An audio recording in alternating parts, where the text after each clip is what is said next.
Good afternoon. Thanks for coming back from lunch. So like Ann said, I am going to be talking about some developmental and environmental considerations. Many that I am thrilled have been touched on today, and so I will elaborate a little bit more when considering pediatrics and the use of big data. So I have no disclosures except that I am trained as an infectious disease physician as well as a clinical pharmacologist, so most of my examples today will be focused on infectious diseases, so I apologize if you are not into that.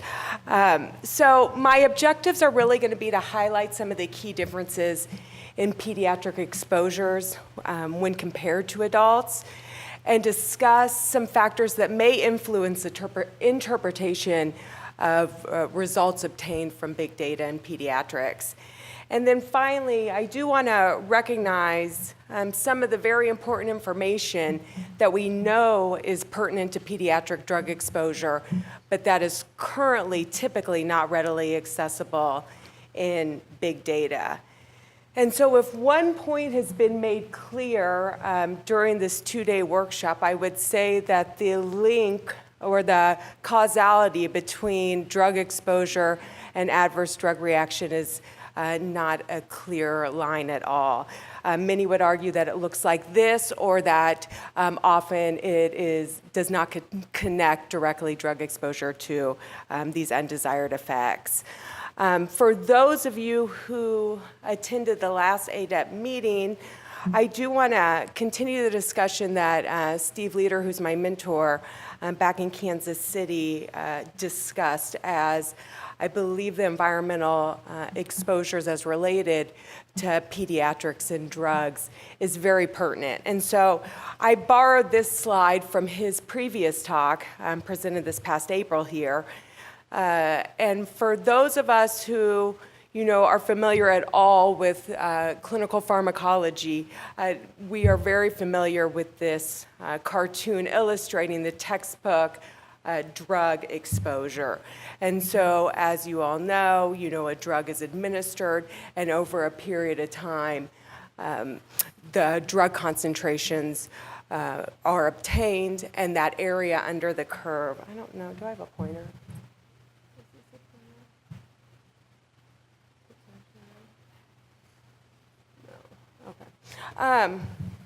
So the area under the curve is, considered what a patient is exposed to, whether that be a drug, a metabolite. There is a time for which the Cmax is achieved, and then really this therapeutic range. And depending on the drug, it can be wide or quite narrow. And then you have a minimum, exposure needed for efficacy, and potentially a minimum toxicity concentration as well. However, as Steve highlighted, this is the reality as related to drug exposure, and this is not specific to pediatrics, but it's often observed in pediatrics. This example was performed by one of my colleagues looking at the drug atomoxetine, which is a second-line drug used for ADHD. One of the common complaints with this drug is that there is a lack of response. And so you can see the reality is that, so this is a study that was involved 23 children ranging from 6 to 17 years of age. Atomoxetine is primarily metabolized by CYP2D6. And so these children were stratified by their CYP2D6 activity score, and they were all administered a standard dose of 0.5 milligrams per kilogram. And what was seen is that a mean AUC difference between the poor metabolizers here in red and the extensive metabolizers in blue, and that black dot is a metabolizer with actually 3 alleles. You can see the mean AUC difference between these patients was quite considerable at 14-fold. However, if you take that, the top dot in the red in the poor metabolizer category, and compare that exposure to the lowest point in that black dot for the extensive metabolizers, you can see over a 50-fold difference in exposure. And so one of the presenters mentioned, the biggest adverse drug reaction that we potentially see but don't ever document or don't know how to really consider is that lack of exposure, and so, or the lack of response. And much of this could potentially be explained by this quite variable observed levels of exposure. And so reality as related to exposure not only goes to drug AUC, and again, many of these points I'm actually quite excited about have been covered at different levels during other talks today, but I am going to go into this a little bit deeper. When we're considering the environment or what children are exposed to, it becomes quite complicated. It can be even more complicated when we're considering big data. So as we know, the reality is related to exposure in pediatrics starts before they're born. And as many touched on today, what a child is exposed to intrauterine may be very difficult to quantify using big data. But the fact is that is a complicating reality as related to exposure. The reality related to exposure is also that children are not the same through development. And so this table figure on your left demonstrates different infections across the age continuum. And so that furthest bar on the left is children age 3 months to 24 months, and the bar all the way to the right is children 18 years of age. I'll go into a little bit more detail about this later. But the point of this slide is to show that medications for which we as clinicians are prescribing change given the disease processes for which the child has during different ages and different development.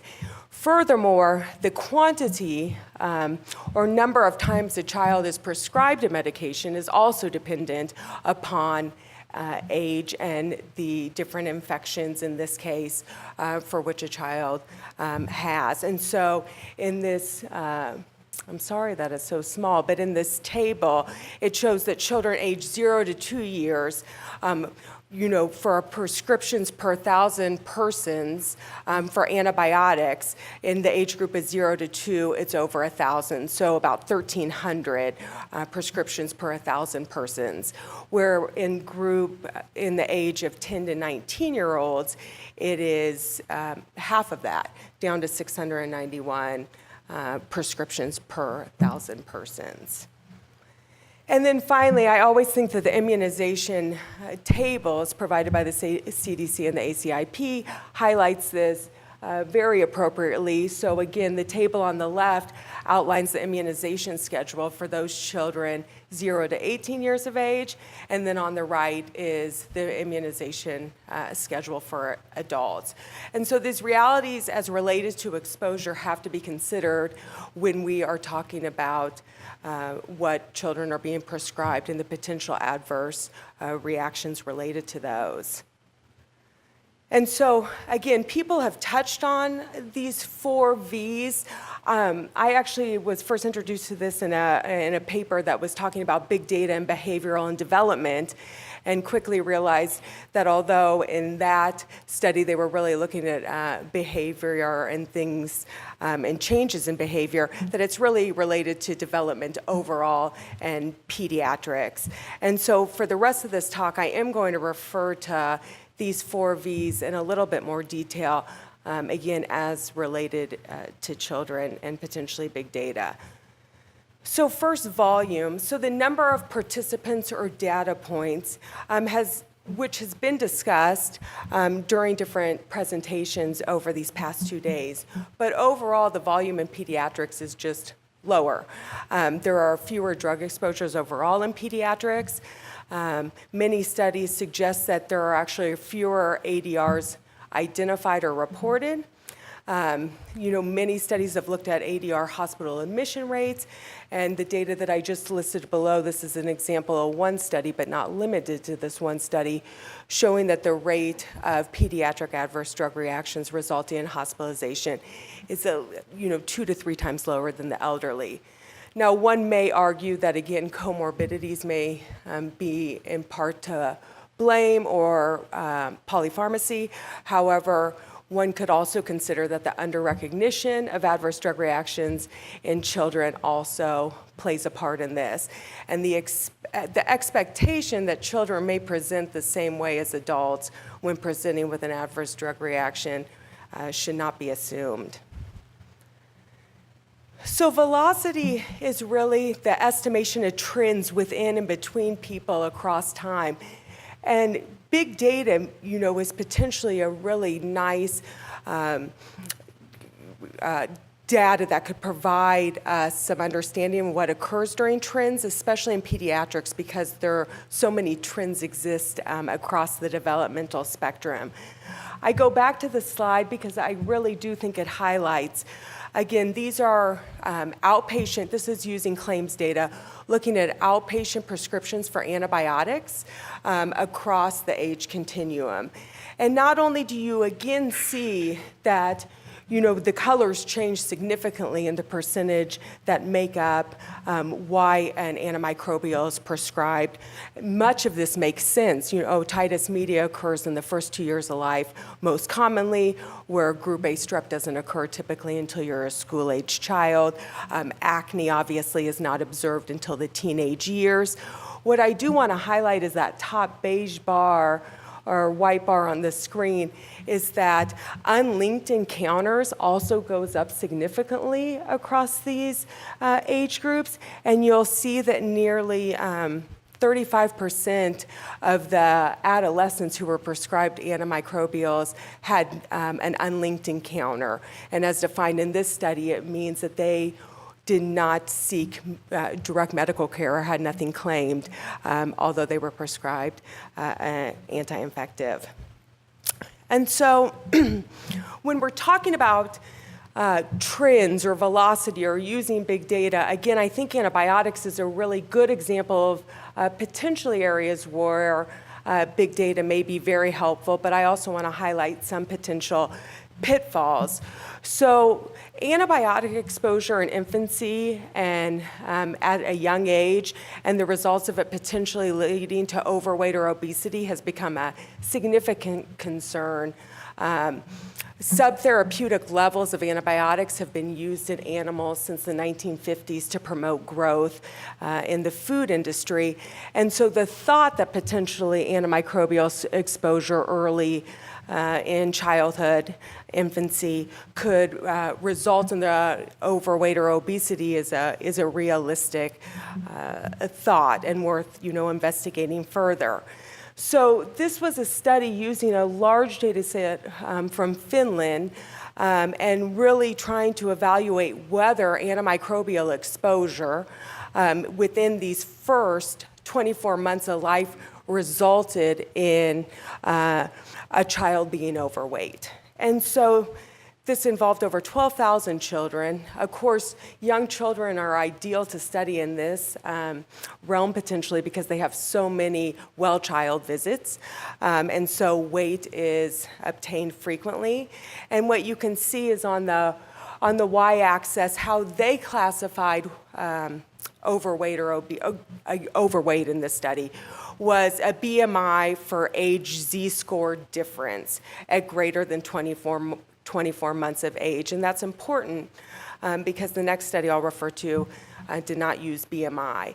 And so they divided this into boys and girls, and they looked at the weights, and they looked at the number of exposures, and they actually looked at the time of exposure. So all things that potentially big data can provide us.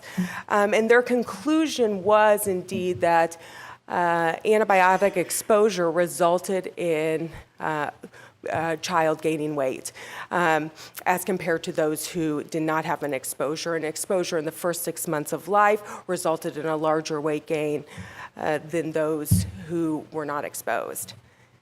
So, age, again, when we're talking about big data, velocity, trends, I think it's important to recognize, and again, this has been touched on during these past 2 days, that the velocity for which a child grows is not consistent, and it follows a curve, and it changes over time, and it is different between boys and girls, and some underlying conditions. And so this has to be considered when potentially using this as an outcome. So Jeff Gerber's group came out the following year after that first study that I referred to as published, and they again wanted to look at antibiotic exposure during the first 6 months of life and weight gain during childhood. So a similar study, different data set. The first one was in Finland. This was in claims data across the Northeast, over 30 practices and 500,000 patients. And so again, what they looked at were patients who were exposed either with antibiotics during the first 6 months of life, or the first 24 months of life, and then they looked at the trajectory of weight. And the lower boxes are actually just an enlargement of the outline box on the top two figures. But what they saw was that there was no difference. It is key to note that they used weight, not BMI, and they highlighted in their methods that BMI should not be used in this type of study due to the potential of spurious results when using regression models. These two studies accounted for many different factors that you could project would influence weight gain if mom was smoking, how premature the child was, and all of these things. Both these studies did use different factors as confounders as well. So I am not here to tell you whether antimicrobials or not result in obesity, but I do want to highlight the potential strengths of big data to be able to look at these trends over time and an exposure at a time and an outcome down the road, but really highlight some concerns or at least some considerations when looking at this type of data. We encountered some similar experiences when using data to look at trends over time and exposure. We were, as a pediatric infectious disease fellow, I felt that we were encountering more children. We were being consulted on children who were being seen in the emergency department or hospitalized and diagnosed with a trimethoprim sulfamethoxazole adverse drug reaction, or Bactrim. And so what we initially did, just to see what trends were locally at our hospital, is we identified patients by ICD-9s and validated in the medical record. And lo and behold, we did see an increase in those patients who were seeking medical care at our institution and subsequently diagnosed with a Bactrim adverse drug reaction. But what you need to know about this, and going back to the environment and exposure, is that you can see a significant trend around 2004 and 2005, a high jump. We looked at the reasons for which Bactrim was prescribed, and you can see that dark black line is skin and soft tissue infections. And there was a significant increase in those children seeking care for Bactrim adverse drug reactions who had been prescribed Bactrim for skin and soft tissue infections. So if we stop there, you could walk away with potentially many hypotheses of why this is happening. Are skin infections, interacting with Bactrim and resulting in reactions and all these things. But what we do know is during this time period, there was a significant increase in children seeking medical care who were otherwise healthy and were developing skin and soft tissue infections with methicillin-resistant Staph aureus.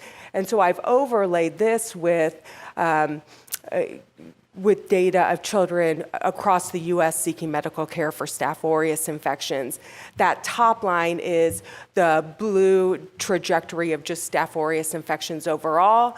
You can see that the red line, goes along with our data quite nicely, and that's methicillin-resistant Staph aureus. And then the gray line has stayed pretty flat, and that's methicillin susceptible.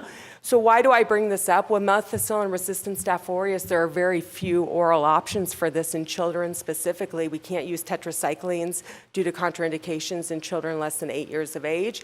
And so your options, your cheap options, are linezolid or clindamycin or Bactrim, excuse me. And so what we then decided to look at further is to see if this was occurring at other children's hospitals. And so we used Pediatric Health Information System data, which is administration data across 47 hospitals in the United States, freestanding children's hospitals.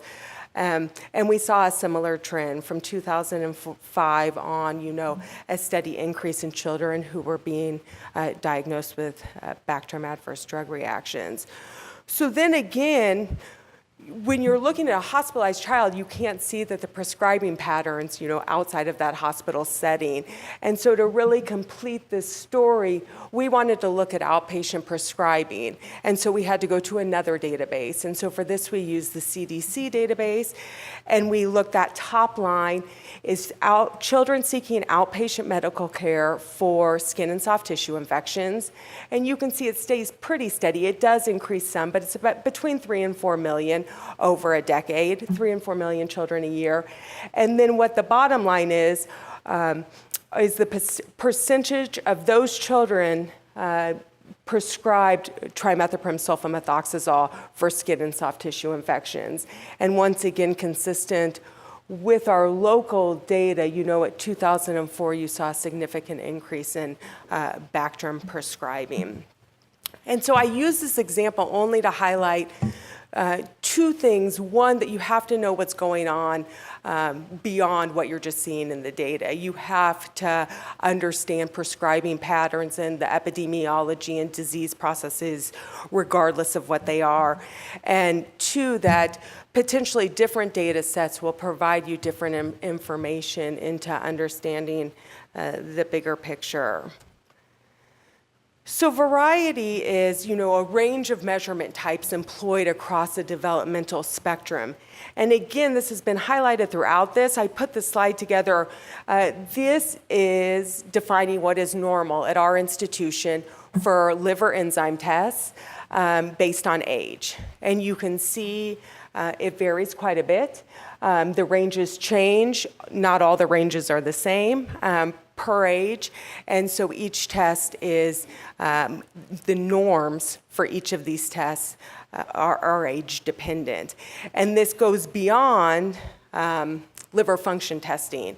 So in hematology, clotting factors, the norms are age dependent. For endocrine, not surprisingly, hormone levels are age dependent. And then even something as simple as a white blood cell test, the range changes with age. And so with all the other considerations that were highlighted during this meeting, measurements can be entered into a database 15 different ways, just the units, and then you have to consider the age ranges. It is critically important, especially if you're using some of these age ranges to trigger abnormal. You have to know what normal is, and we will encounter this all the time, where a child will be transferred from an adult hospital and their lab will not have triggered something abnormal because they do not have age-dependent laboratory results. So this is a nice example. So these data came from the European Pediatric Hepatitis C Virus Network. So this is a network that collects laboratory data on hepatitis C infected children. However, as we know, all hepatitis C exposed children do not become infected. And so they have a very nice cohort of children who are not infected with hepatitis C. And so they looked at, nearly 1,300 hepatitis C uninfected children, otherwise healthy children, and looked at ALT ranges, just normal ALT ranges. And what they found is that ALT levels peak between 6 and 18 months of age. They decreased with increasing age, and there were differences between boys and girls, and increases with increased weight. And so this highlights the figure on the left is males. Again, normal ranges for males and then females. And the peaks were different and the trends across time changed. And so, again, why is this important? Well, for many adverse drug reactions we have, lab values that would potentially trigger an abnormal finding. Clinical chemistry criteria for drug-induced liver injury, was quite well recognized, and it highlights increases in alanine, aminotransferase 5 times above the upper limit of baseline. You have to know what that baseline is. I'll also highlight that alkaline phosphatase 2 times above the limit of normal is another chemistry finding that should potentially suggest drug-induced liver injury. However, our pediatric hepatologists don't like it at all. The reason for that is, many. One, that again, that range of alkaline phosphatase varies so much dependent on age. And 2, alkaline phosphatase, it doesn't just come from the liver, and there are many children who will have benign elevations and then it resolve. And so they feel like it does not correlate at all with DILI in the pediatric population. So I will wrap up with variability. Variability is defined as intra-individual variability and complexity.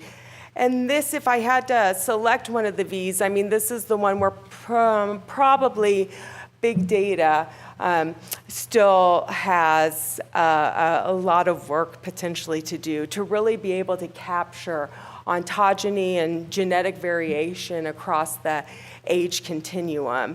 And so I'll just give a couple of examples. One would be the variability of cytochrome P450 activity, abundance, and expression, and it changing over time.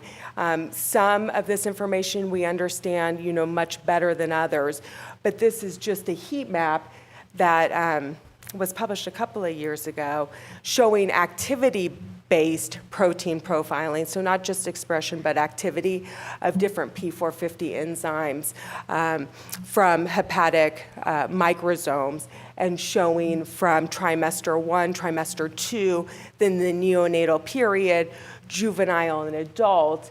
And again, I apologize that the type is little, but you don't have to be able to see it to appreciate the variability across the continuum, with some activity increasing, some activity decreasing, and some activity not changing at all. And so this is not specific to drug metabolizing enzymes. Human transporter proteins for drugs and endogenous substances also have the potential to change across the developmental continuum. And so this figure came from a recent review talking about transporters, looking at transporters in the hepatocytes, the intestinal epithelia, or the kidney proximal tubules, and these transporters can either move drugs into a cell or drugs out of a cell. And the transporters that are highlighted in green, either mostly in vitro data suggests that there is some relationship with development, and then the purple circles represent where no investigation has been done at all to evaluate the impact of development on transporter activity. And so I use this, I really like this figure showing, the potential impact of variability, looking at the relative abundance and then the relative importance. In this case, this is fictional transporters, an example. But you can see in that figure A, this is an example where transporter 1 and transporter 2 had similar expression at age 0, and then their expression continued, similarly. And then in C, so the bar graph beneath A, it shows their functional transport relationship or their relative importance. And you can see that stayed quite consistent across the age continuum. When you compare that to figure B, where transporter 2 had no expression at age 0, and so had a different trajectory, although at age 15, 12, they were expressed the same or had the relative value to adult very similar. You can see how much that changed the relative importance of these two transporters in the bar graph below. And so I go back to this textbook drug exposure. I think not just in children, but in children we have a lot of work to do. Again, I think Steve's examples highlight the variability that we can see from patient to patient and drug exposure. And if we don't understand drug exposure, it can make it quite challenging to potentially understand the associated adverse drug reactions.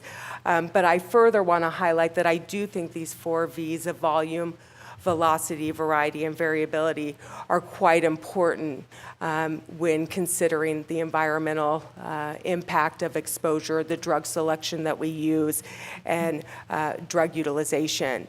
And so in conclusion, I hope that I've highlighted that changes during development influence drug exposure, not only AUC, but the type of exposure that we're talking about, that these developmental and environmental things must be considered when using big data in pediatrics. And finally, while many variables are, very important to pediatrics, many can be captured in large data. We may just need to better understand how to use them. And then many may be overlooked or unavailable at this point. And with that, I will stop. Are we good? Okay. Are we going to take questions? Sure.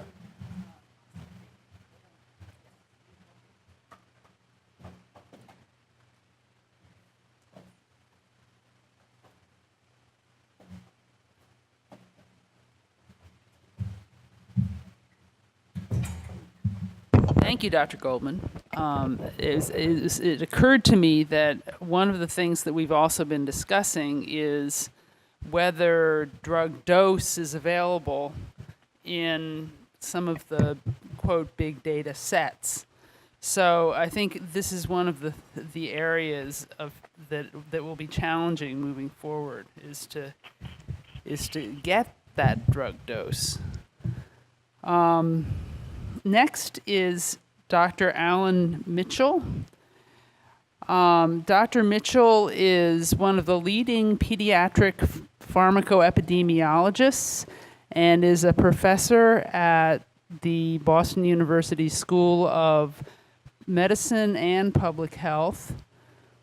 He is going to be talking to us by phone on the consideration of factors occurring between pediatric exposures and outcomes that could confound signals derived from big data. Thank you, Ann. Can you hear me all right? Yes, we can hear you, Dr. Mitchell. Okay, great. Thank you. First of all, I really apologize that I'm not able to be there in person. It's been a fascinating meeting, which I've been following by WebEx, but I would have loved to have been there. Speaking of WebEx, I'm giving my presentation live by phone, and I've been following the meeting by WebEx, which has a 30-second delay. So when we come into the Q&A period, it might be a little tricky, but Ann will help keep us on track. Just want to, I think Jen's presentation ended pretty much where I'd like to begin. Following her presentation of the developmental and environmental factors that vary as children grow, I wanted to offer some simple pharmacoepidemiologic principles highlighted by some examples that I'd like to present. These may be well appreciated by many in the audience, but their importance and the importance of missing variables, I don't believe can be overstated, particularly given that this meeting's focus is on the application of big data to pediatric safety studies. So if I could have my next slide, please. I serve on a pregnancy registry advisory committee for a multiple sclerosis drug. Otherwise, I have no disclosures. So I'd like to begin by describing, next slide, I'm sorry. I'm advancing my own, so let's begin by describing what is meant by confounding. In very simple terms, a confounding factor is one that is associated with both the exposure and outcome, and which itself may account, at least in part, for the observed outcome. Next slide. In pharmacoepidemiology, a critical concern is confounding by indication. Such confounding occurs when the indication for the treatment under study itself may account, at least in part, for the observed outcome. And I also like to note that indication severity is an important variant of confounding by indication.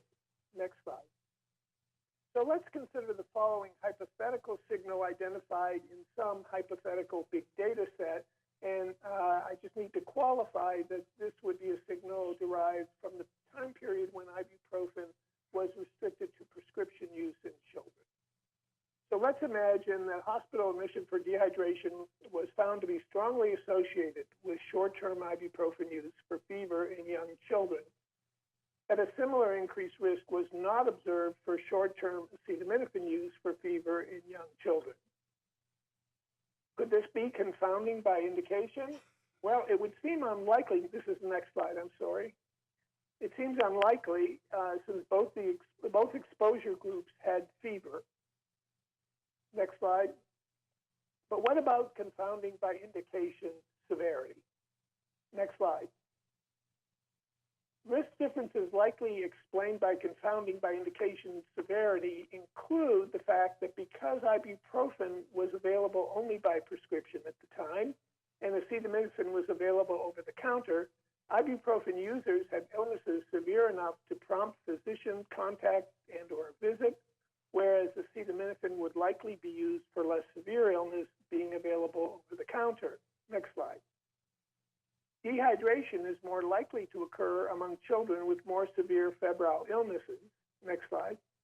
Therefore, there's a strong possibility that the ibuprofen dehydration signal is confounded by illness severity. Next slide. With that background, let's turn to an overview of pediatric exposures and outcomes. Next slide. This illustration is quite arbitrary, and others would have very, well, not very, but have different cutoff points. But the purpose here is to separate the preconception from conception, from pregnancy, newborn, infancy, childhood, adolescence, and adulthood.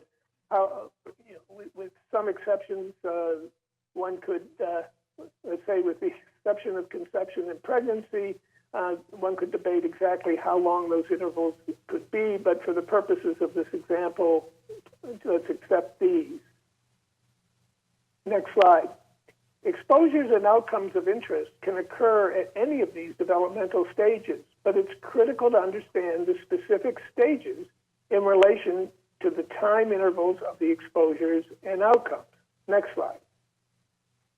Here, I try to just almost randomly provide a few examples of intervals between exposures identified with an E and outcomes identified with an O. You can see some are relatively short exposures, the first one in childhood exclusively, the second one beginning in pregnancy and ending in being identified in infancy or childhood, and so on, with the longest one being an exposure that occurs in pregnancy and the outcome being identified in adulthood. So there's this, if you want to call it a family or a cacophony of examples of exposure outcome pairs that can occur, each of the exposure and the outcome at various stages. Next slide. So I'd like to just, for the sake of argument, take some extreme examples. If you can see the small e to O under infancy, let's call that exposure penicillin in infancy, and let's call the outcome anaphylaxis, also occurring in infancy. The interval between exposure and outcome here might be 20 minutes. At the other extreme, or another extreme, let's consider SSRIs given in pregnancy, and the outcome would be bipolar disorder diagnosed in adulthood. Here, the interval rather than 20 minutes is 20 years. Next slide. So are there concerns about confounding in these two very limited examples? For penicillin and anaphylaxis, the interval is too short, realistically, to be affected very much by most factors other than exposure. And I'm not getting into genetically underlying risks here. For SSRIs and bipolar disorder across 20 years and many stages of pediatric development, the number of potential confounders is daunting. Next slide. In general, and generalities don't always hold, but in general, the longer the intervals between exposures and outcomes, and the more stages they cross, the greater the concern that signals might be explained by confounding. Next slide. Now let's just consider just a few of many other outcomes. And for the purposes of today's talk, I'm going to look at birth defects, neurobehavioral or developmental conditions, childhood cognition, and growth, all having major impact on childhood, of course. Next slide. SSRIs in pregnancy represent an example of the potential for false signals due to confounding and other forms of bias. Next slide. So let's take a hypothetical finding from big data, where we're looking at antenatal SSRIs, which will be the theme in these examples, and now we're looking at birth defects. Next slide. Consider a finding of increased risk of ventricular septal defects, or VSDs. Next slide. Since SSRI users tend to be from higher SES categories, are they more likely to receive care at hospitals that conduct more intensive newborn diagnostic studies and therefore have higher rates of VSD? We do know that VSD is one of the diagnoses that's strongly conditional on the aggressiveness with which they're sought. A second point, next slide, is could knowledge of prenatal SSRI exposure itself prompt physicians to screen more aggressively for cardiac defects or to more likely read an imaging study as positive? Next slide. Now let's take a look at the neurobehavioral developmental conditions, childhood cognition, and growth. Might the indications for SSRIs in the mother itself be a risk factor for these outcomes in the offspring? Next slide. Are factors associated with the indication captured in big data? And this is the point that I would like to strongly emphasize in this talk. Next slide. So let's look at neurobehavioral and developmental conditions. There could be shared genetic predispositions. For example, is depression, anxiety genetically linked to autism and or ADHD? It could be a matter of altered nurturing, maternal-child interactions. Women with depression may not rear their children in the same way as mothers who are not affected by depression. Next slide. Childhood cognition. Again, could it be the result of altered nurturing rather than a drug? The maternal-child interactions that are different among exposed mothers than unexposed? Could it be due to diminished intellectual stimulation? Next slide. Growth. Could there be diminished attention to diet? Next slide. It is possible to identify signals related to pediatric exposures that might not be subject to confounding.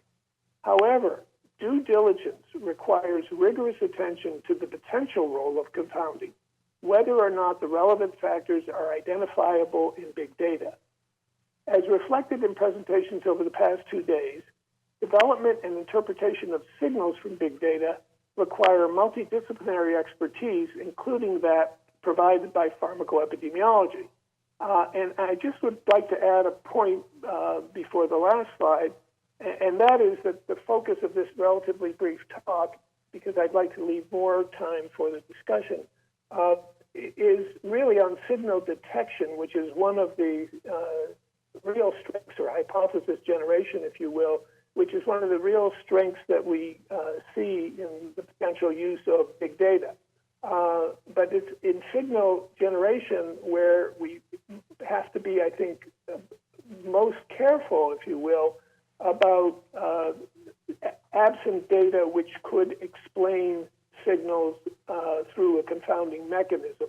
Whereas if we're testing a hypothesis, we tend to formulate in advance the various potential confounders and seek to identify them, and we would know about gaps in the data. So I think the distinction between hypothesis generation and hypothesis testing is an important one. And with that, I will conclude and hand it over to Anne to move on to the next steps. Thank you.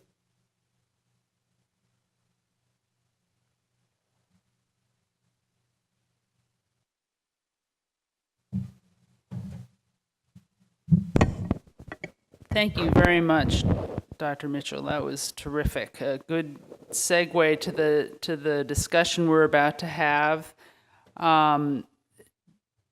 Dr. Spielberg is coming to sit down for the discussion. He is a former Deputy Commissioner for Medical Products and Tobacco at the FDA, and as a former Dean of Dartmouth Medical School, is now retired. It's great to have him and the others for our discussion.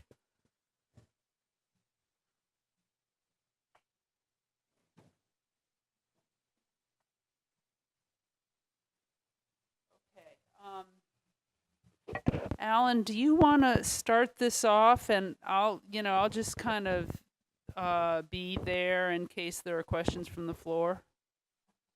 Sure, that would be terrific. I'll see the questioners by WebEx 30 seconds after they come to the microphone, so you might have to help me out there. But question one is, what strategies can be used to validate big data in terms of both methods and data collection, as well as signals and findings, including in vitro studies, retrospective or prospective analyses, et cetera? And actually, Steve, if I could target you to lead us off on that question, it would be much appreciated. Okay, Alan, I'll give it a shot. I must admit I found the last 2 days utterly fascinating, both because of the range of science that we've heard about and the challenges that each of them presents to us. So I'll begin with a very brief poem by Robert Frost. We dance round in a ring and suppose, while the truth sits in the middle and knows. Think about it. And it really is true. It reminds me that all of us need to be very modest in the face of human biology. We do not know infinitely more than we know. The second thought comes from my experience as a medical student with very wise residents who would tell me, don't order a lab test unless you know what you're going to do with it. Accrual of information is not necessarily either helpful, and it's not necessarily benign either. So what about the issue of validation of methods and data? We've heard about a whole series of different methodologies. We didn't hear much about registries, but that is one very good way of following patients with rare disease, such as cystic fibrosis, such as children with cancer. And we have many examples, both in the US and internationally, of follow-up of patients with these diseases, where all the clinicians seeing these patients are also the same as the investigators who are doing studies in these patients. And there is a huge advantage to that in terms of providing knowledge about new interventions, dealing with regulatory issues, which really comes down to providing confidence to those who approve drugs that they will in fact be followed long term. We've heard intensive surveillance from my US/Canadian colleague, Bruce. We were both Americans who spent a great deal of time in Canada, with a very different approach and the need for intensive examination of really, and redefinition of the nosology of adverse reactions, as much as we heard earlier from Zach about the nosology of disease. And then we've heard about big data, however you want to define it. But when I think about all of these things, my first question goes back to the issue of, if you don't know why you're asking for the lab test, don't do it. It's what gaps are we trying to fill that are not currently filled knowledge-wise by clinical trials, by individual intense investigations of patients. What are those things that limit our ability to maximize the benefit risk of helping our patients in real time? And obviously, certain things immediately come to mind. Signal detection for rare events. We're now entering an age where everybody is a born-again orphan drug developer for a variety of reasons. But we're seeing NDAs routinely going through with under 200 human exposures. So we're not going to see rare events. We need other modalities, be they registries, be they big data and other sources. So clearly there's a need for this. We talk a lot about the validation of real-world experience as opposed to the relatively narrow experience of a focused clinical trial, where the patients are highly defined in terms of entry criteria. Everything is, predetermined in terms of every lab test and everything else, and that's not the real world, and we recognize that. So we want to understand what happens as the demography of patients exposed to new drugs change, particularly in children. And we heard yesterday some very interesting discussions about the desire to understand the frequency of events in a population. When I was in medical school, horrible to say, back in the 1960s, last millennium, drug labels began with the chemistry of the drug and the indication. Now drug labels begin with the adverse effects of the drug, and somewhere down the line you search and search and search to figure, what is this drug for? We've for a variety of reasons, we've gone those directions. But to be able to balance out whether this drug is associated with a 40% likelihood of benefit for the desired outcome we want versus a 1 in 100, 1 in 1,000, 1 in a million severe adverse reactions, that information is essentially not present in those formats.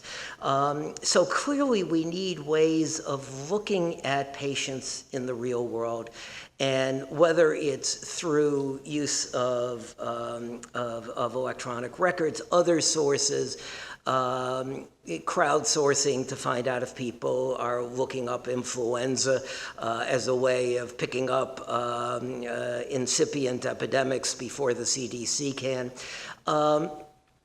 There are a variety of things out there, but the issue is validation.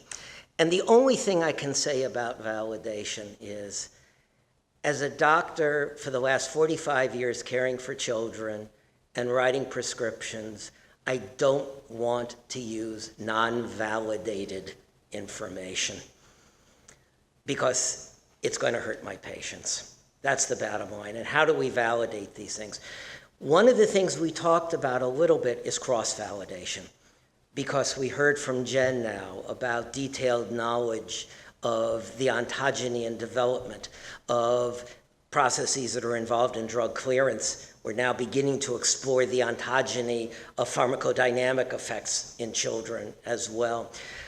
We need to incorporate PK, PK/PD, preclinical pharmacology, preclinical toxicology, adult experience, pediatric clinical trial experience in all that we do, so that when we are faced with signals that come from other sources, we can attack those signals intelligently.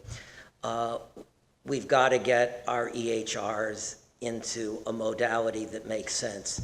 Happily, I know that some companies that now make EHRs are trying to incorporate research fields and beginning to think about that their data are not going to just be used to transfer dollars from third-party payers to hospitals or to the purveyors of the EHRs, but that those same EHRs really can be used for research purposes. And I would suggest that one way to help cross-validate things are those people who are thinking in an epidemiologic sense, thinking in a big data sense, and who have intense experience caring for real patients in real time and who have seen adverse effects of medicines on the hoof and can help describe those, help the people who are designing these tools to actually ask the right questions and to accrue the right information so that we are not misled in a big data way. Yeah, it's Alan. Steve, I think that was really thoughtful. And I think that there were sort of two points of view that have been expressed in the meeting, both of them likely correct. One is that the medical record is not a very accurate source for research data. The other, really from Zach and his colleague, was that it's okay if data are dirty. We can handle that. And I think the argument for getting the record right goes beyond the research purpose, and I fully agree with Zach and others who, any clinician who will fill in nonsense in a gateway question just to get past it, and an EHR that includes research-oriented questions, you might argue is doomed to failure by its very nature if it's going to interfere with the efficiency of the clinical encounter. And what I think is missing that isn't necessarily in our purview is that an incomplete or inaccurate medical record serves worst the patient.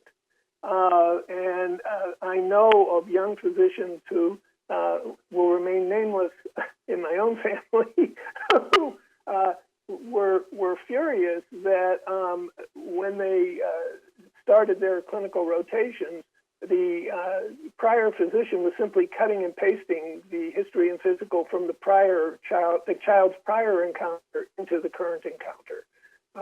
Technology doesn't serve the patient well in that circumstance, and I think that to me is the most compelling argument. Research might be a secondary beneficiary of a more improved record, and I'm not even talking about variables that are not sought in the medical record. I'm just talking about what should be in the medical record. So I'd just like to throw that out. And Jen, maybe you could speak to question one as well? Alan, it's obviously not Jen again. She'll comment right now. But you know, the issue of physician friendliness of records.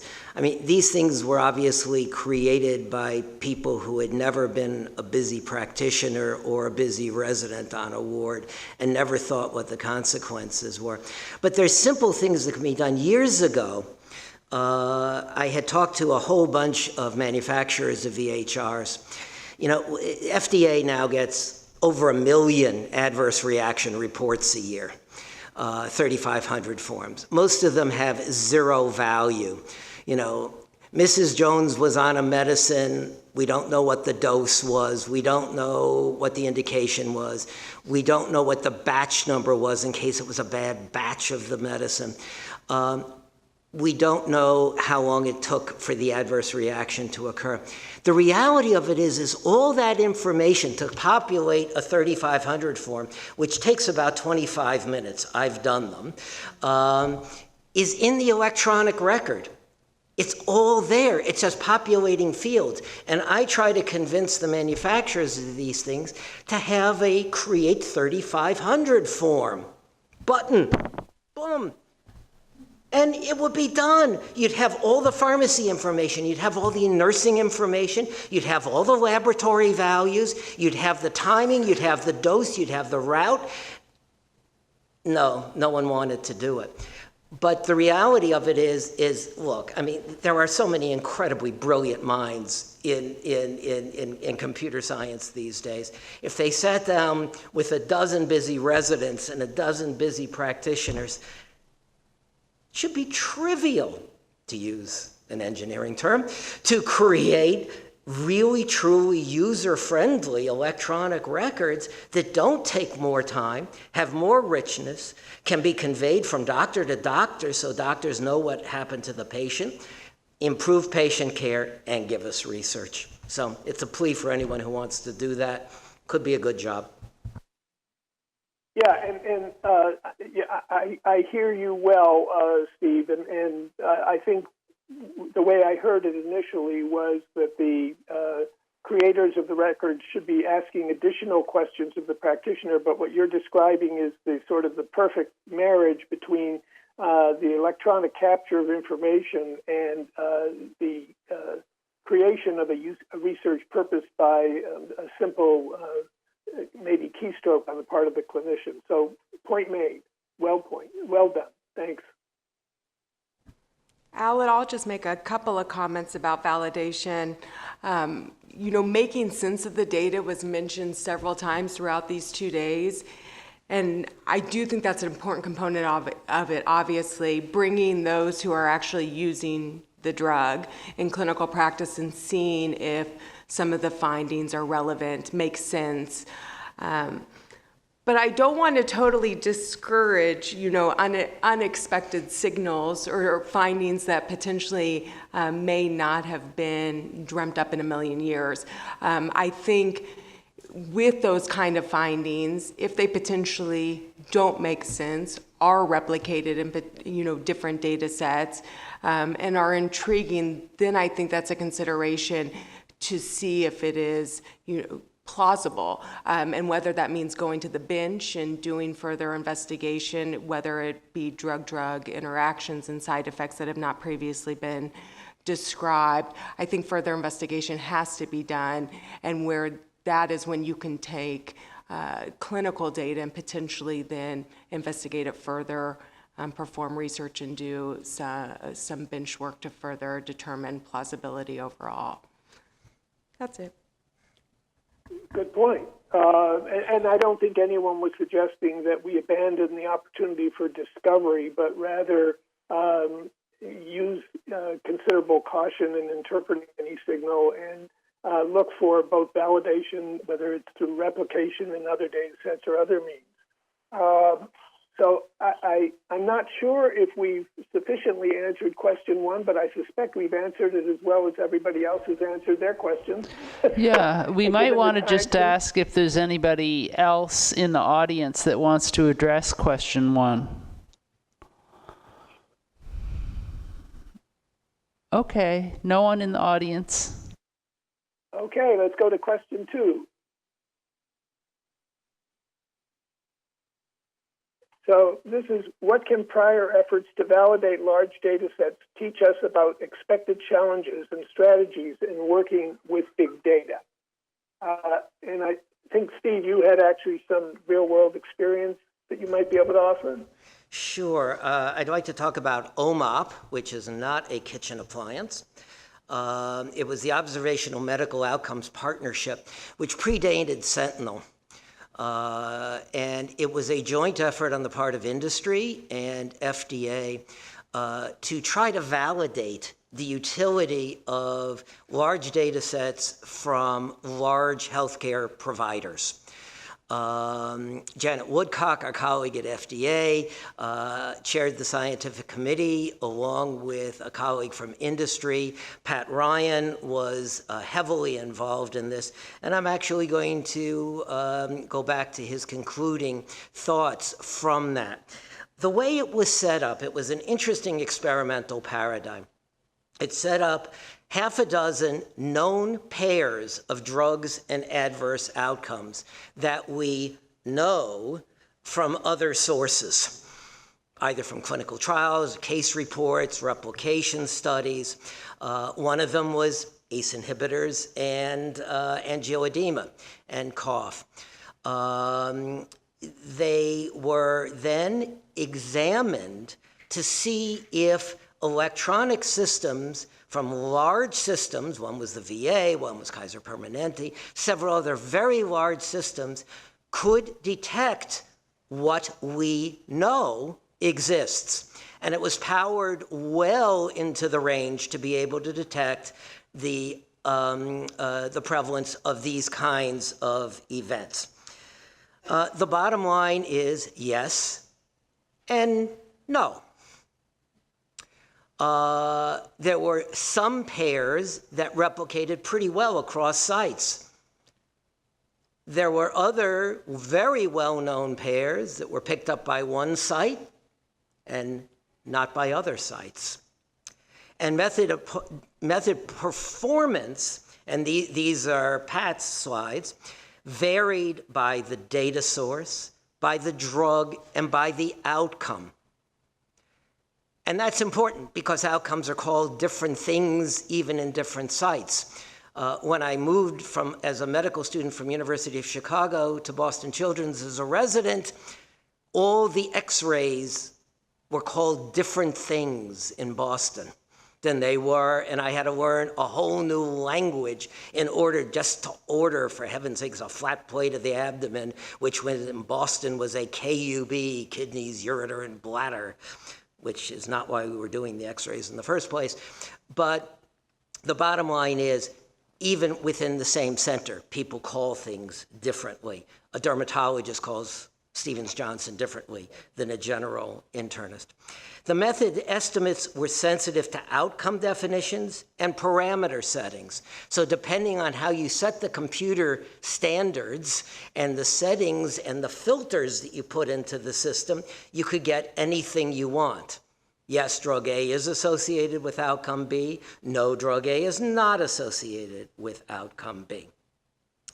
And he suggested in the first series of reviews, and there were a lot of very unhappy faces, there were about 1,000 people in the room for the presentation of this.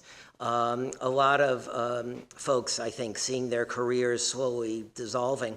But the good news is he suggested we need additional input and research into a broad range of test cases to characterize method behavior and to improve confidence, and concluded that an active surveillance system can successfully complement current practice by providing useful information. And I think from everything we've heard about big data today, all of us are just sitting and waiting to have validated big data available to us that will work. But they also concluded that no one method clearly was a winner, and it depends on your tolerance for false positives and false negatives about what kind of system you're going to look at. And they calculated that at 50% sensitivity, false positive rates were 60 to 30%. I don't see very many older men in the room. I mean, I finally persuaded my internists not to order PSAs anymore. You know, it ain't going to help me, and it's a waste of lab tests. But if you go down to 10% false positives, your sensitivity falls to 99 to 30%.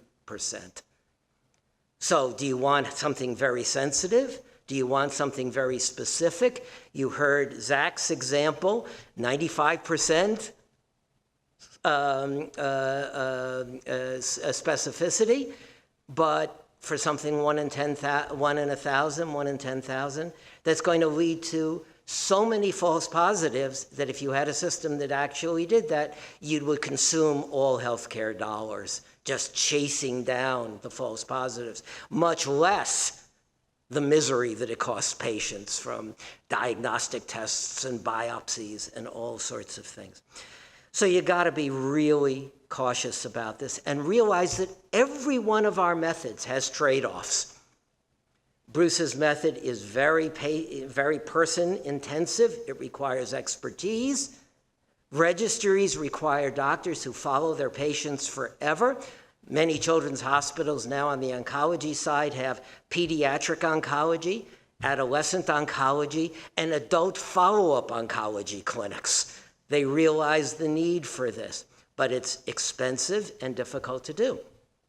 Big data similarly has enormous benefits and risks associated with it. And I think we need to be very, very careful about introducing any new technologies without assessing in some very thoughtful ways benefit and risk. The other final concluding comment from Pat's slides is you need a relative risk greater than 2 to have any confidence in a result. And if you look at the literature filled with relative risks of 1.1 that aren't replicated the next time around, that simply lead to lots of employment for people doing meta-analyses, they're not helping. They're really not helping us. So I think we need to be very honest with ourselves and frankly not think about ourselves, but think about the patients we're serving. Thank you, Steve. Well put. Jen or audience members, any further comments?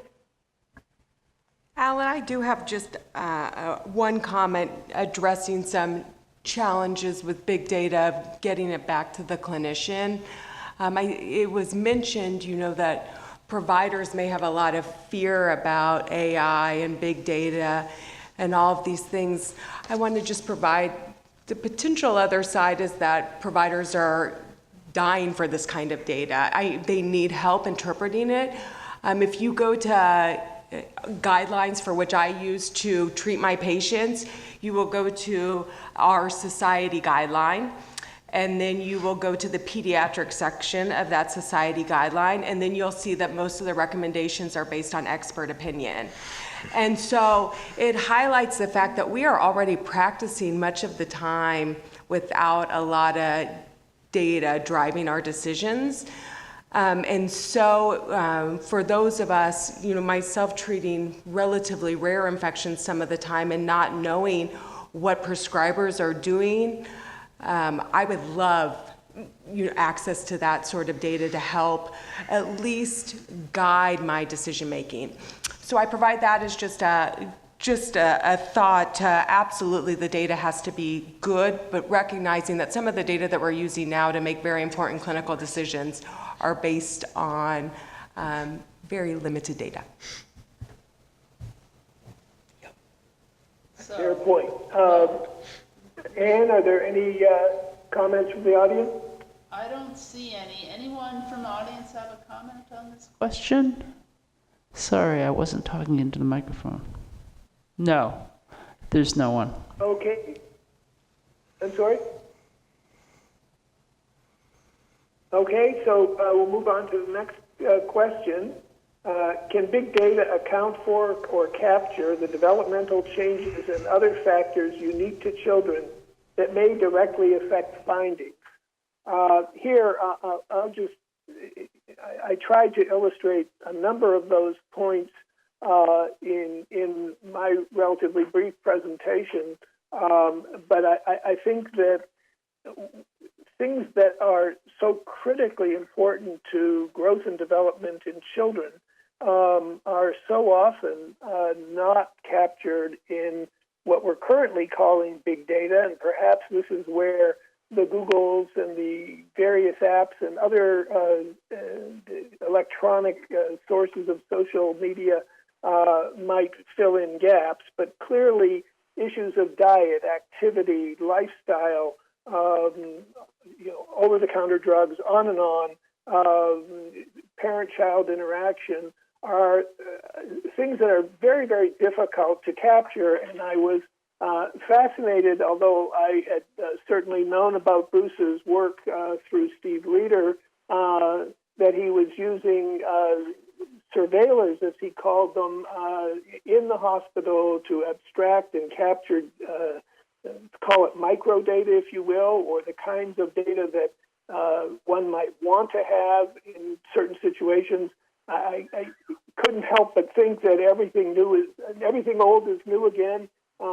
Back in the mid-1970s, Dennis Sloan developed in-hospital drug surveillance using monitors, we called them, who essentially did what Bruce is doing, and they were able to capture all sorts of information, including the cockamamie idea that maybe color blindness is associated with sensitivity to adverse drug reactions.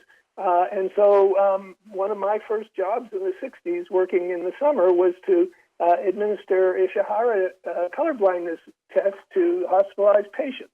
Now, obviously, this is an intensely expensive proposition, but I think it sort of sets the poles, if you will, between the very labor-intensive, detailed granular data collection that might be necessary. We might need to know what was the parent-child interaction like, what was their diet, what was their activity levels, and at the same time, or I should say at the other pole, we're struggling with the need, for efficiency's sake, to gather data that are far less granular. And there may be instances one could imagine where you go back to the patient, but that is a very difficult kind of proposition. So I'm really intrigued as to the possibility for merging what we're currently calling big data with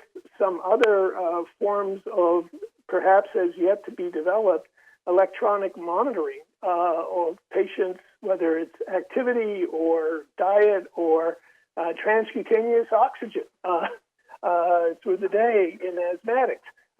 One could imagine virtually anything, but it seems to me that there's got to be a phase shift where we currently I don't think big data can even begin to account for that. They can't even capture over-the-counter drug use, but it would seem that the potential for combining let's call it for the moment traditional big data as we know it today with future big data to be able to fill in those gaps.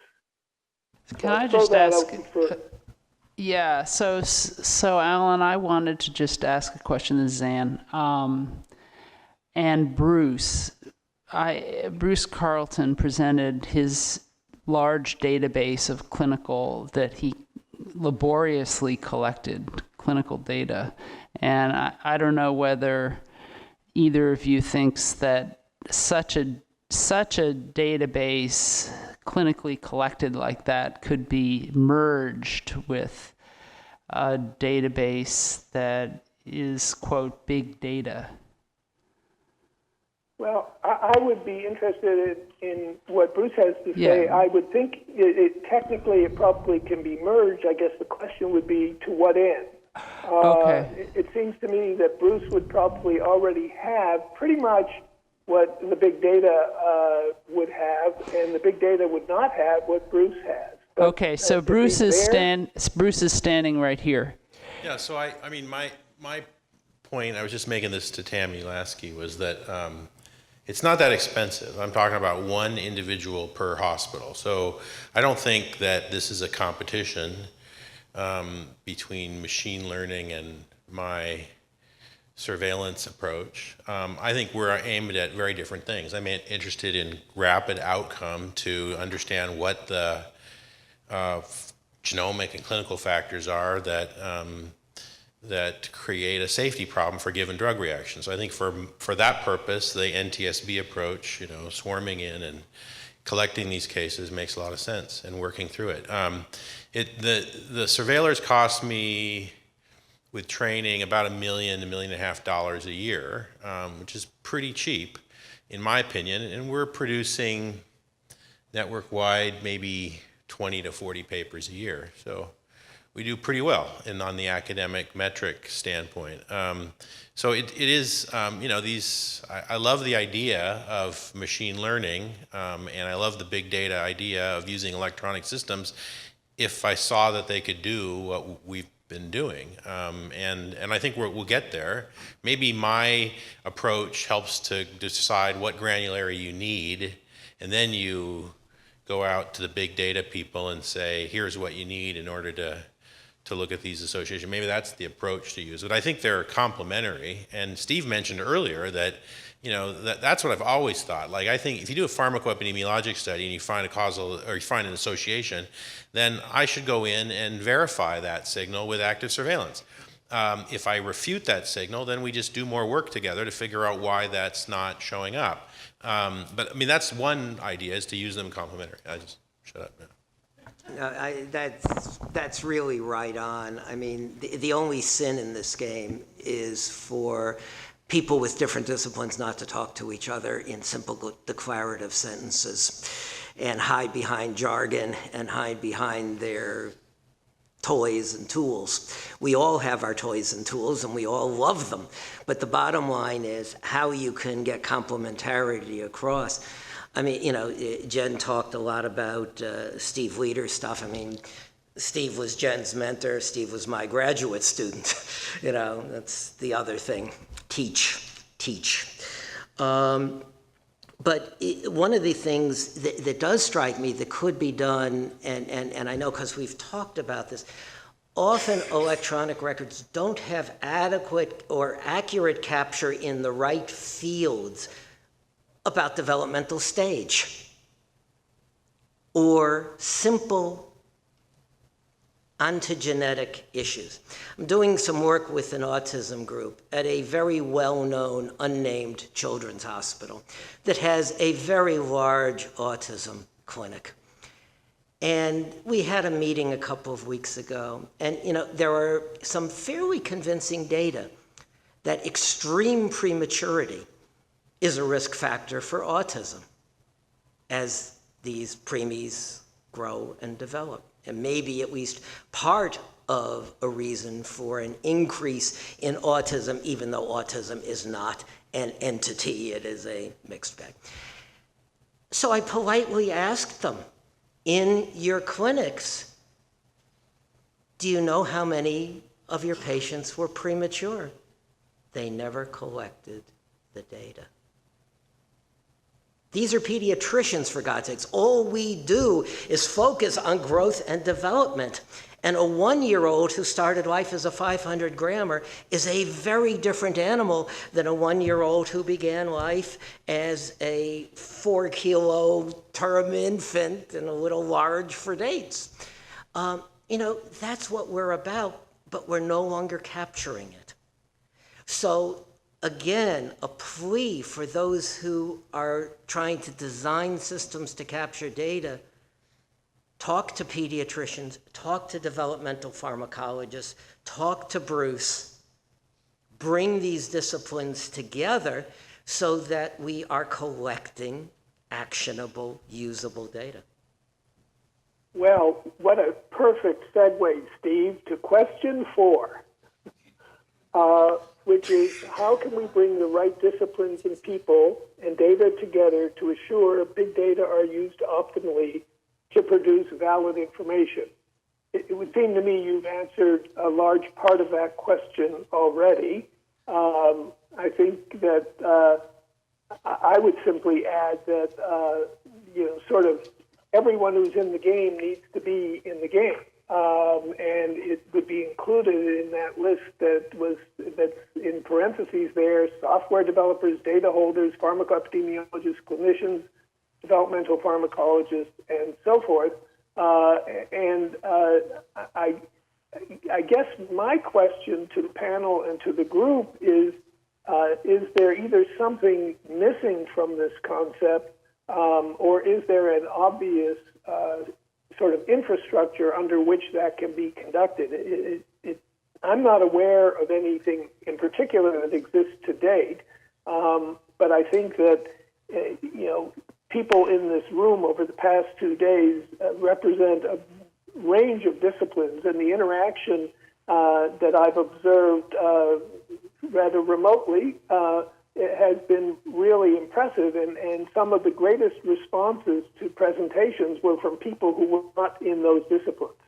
It seems to me that probably more than anything, bringing together the wide range of, we'll call it engineers, clinicians, and researchers, just for shorthand, it is the way to go both for efficiency and for future validity. But I throw that out for debate and consideration and alternative approaches. Hear, hear. Of course, I did it easy. I'm married to an epidemiologist. I have one son who's a pediatrician and one son who's an engineer computer scientist. So our dinner conversations were very rich, and I benefited enormously for that during my whole career, hearing how each of them viewed the world from a slightly different angle. Having been a medical school dean, I know how hard it is to get people in their disciplines together. You know, when Elias Zerhouni was envisaging the CTSAs, the clinical translational science things, when he was head of NIH, we had very long discussions about how to transform American medical education. You know, the Chancellor of the University of California defined a university as an agglomeration of independent entrepreneurs drawn together by a common desire for parking. And he was pretty right. And that's not what it's about. It's about group science. It's about sharing disciplines.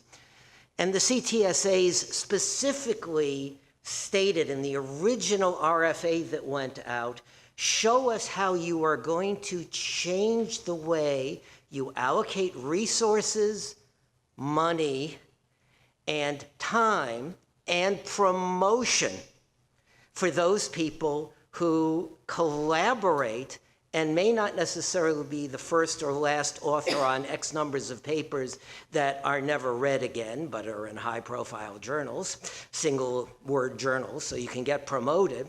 Prove to us that you will promote people by collaborating.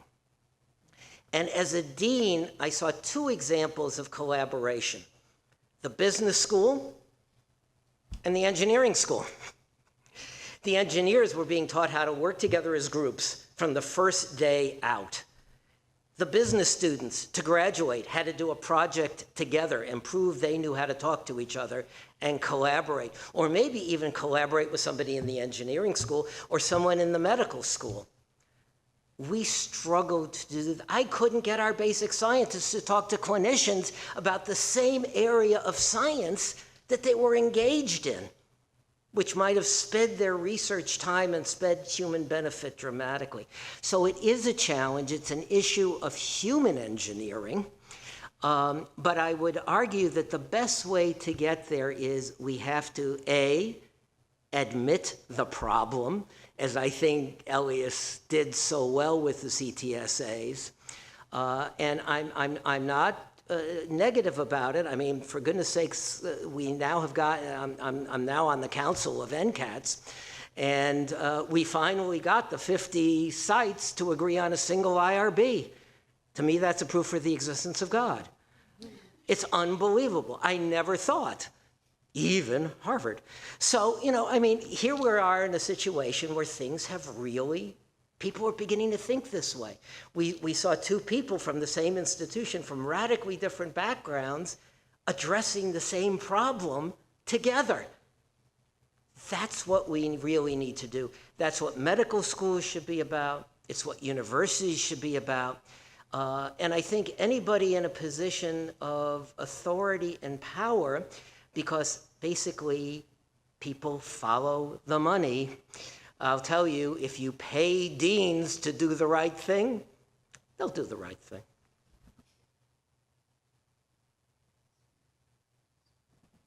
Alan, we have Finale Doshi-Velez at the microphone. So first of all, I 100% agree that there are ways to link disciplines together and adjust incentive structures between medical schools and engineering schools and all of that.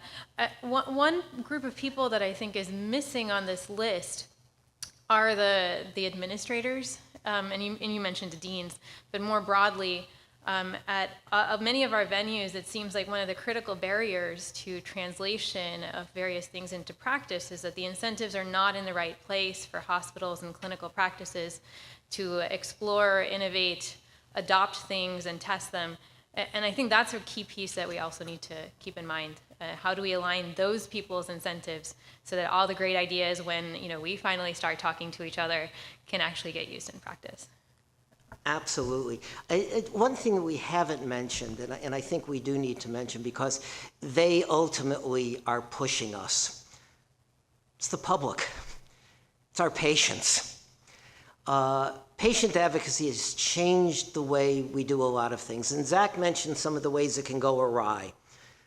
But they also follow the money. If you've got a child with a learning disability and it's learning and disability NOS, not otherwise specified, you don't get health care. You don't get special ed. You don't get all of the benefits. So they naturally try to create things.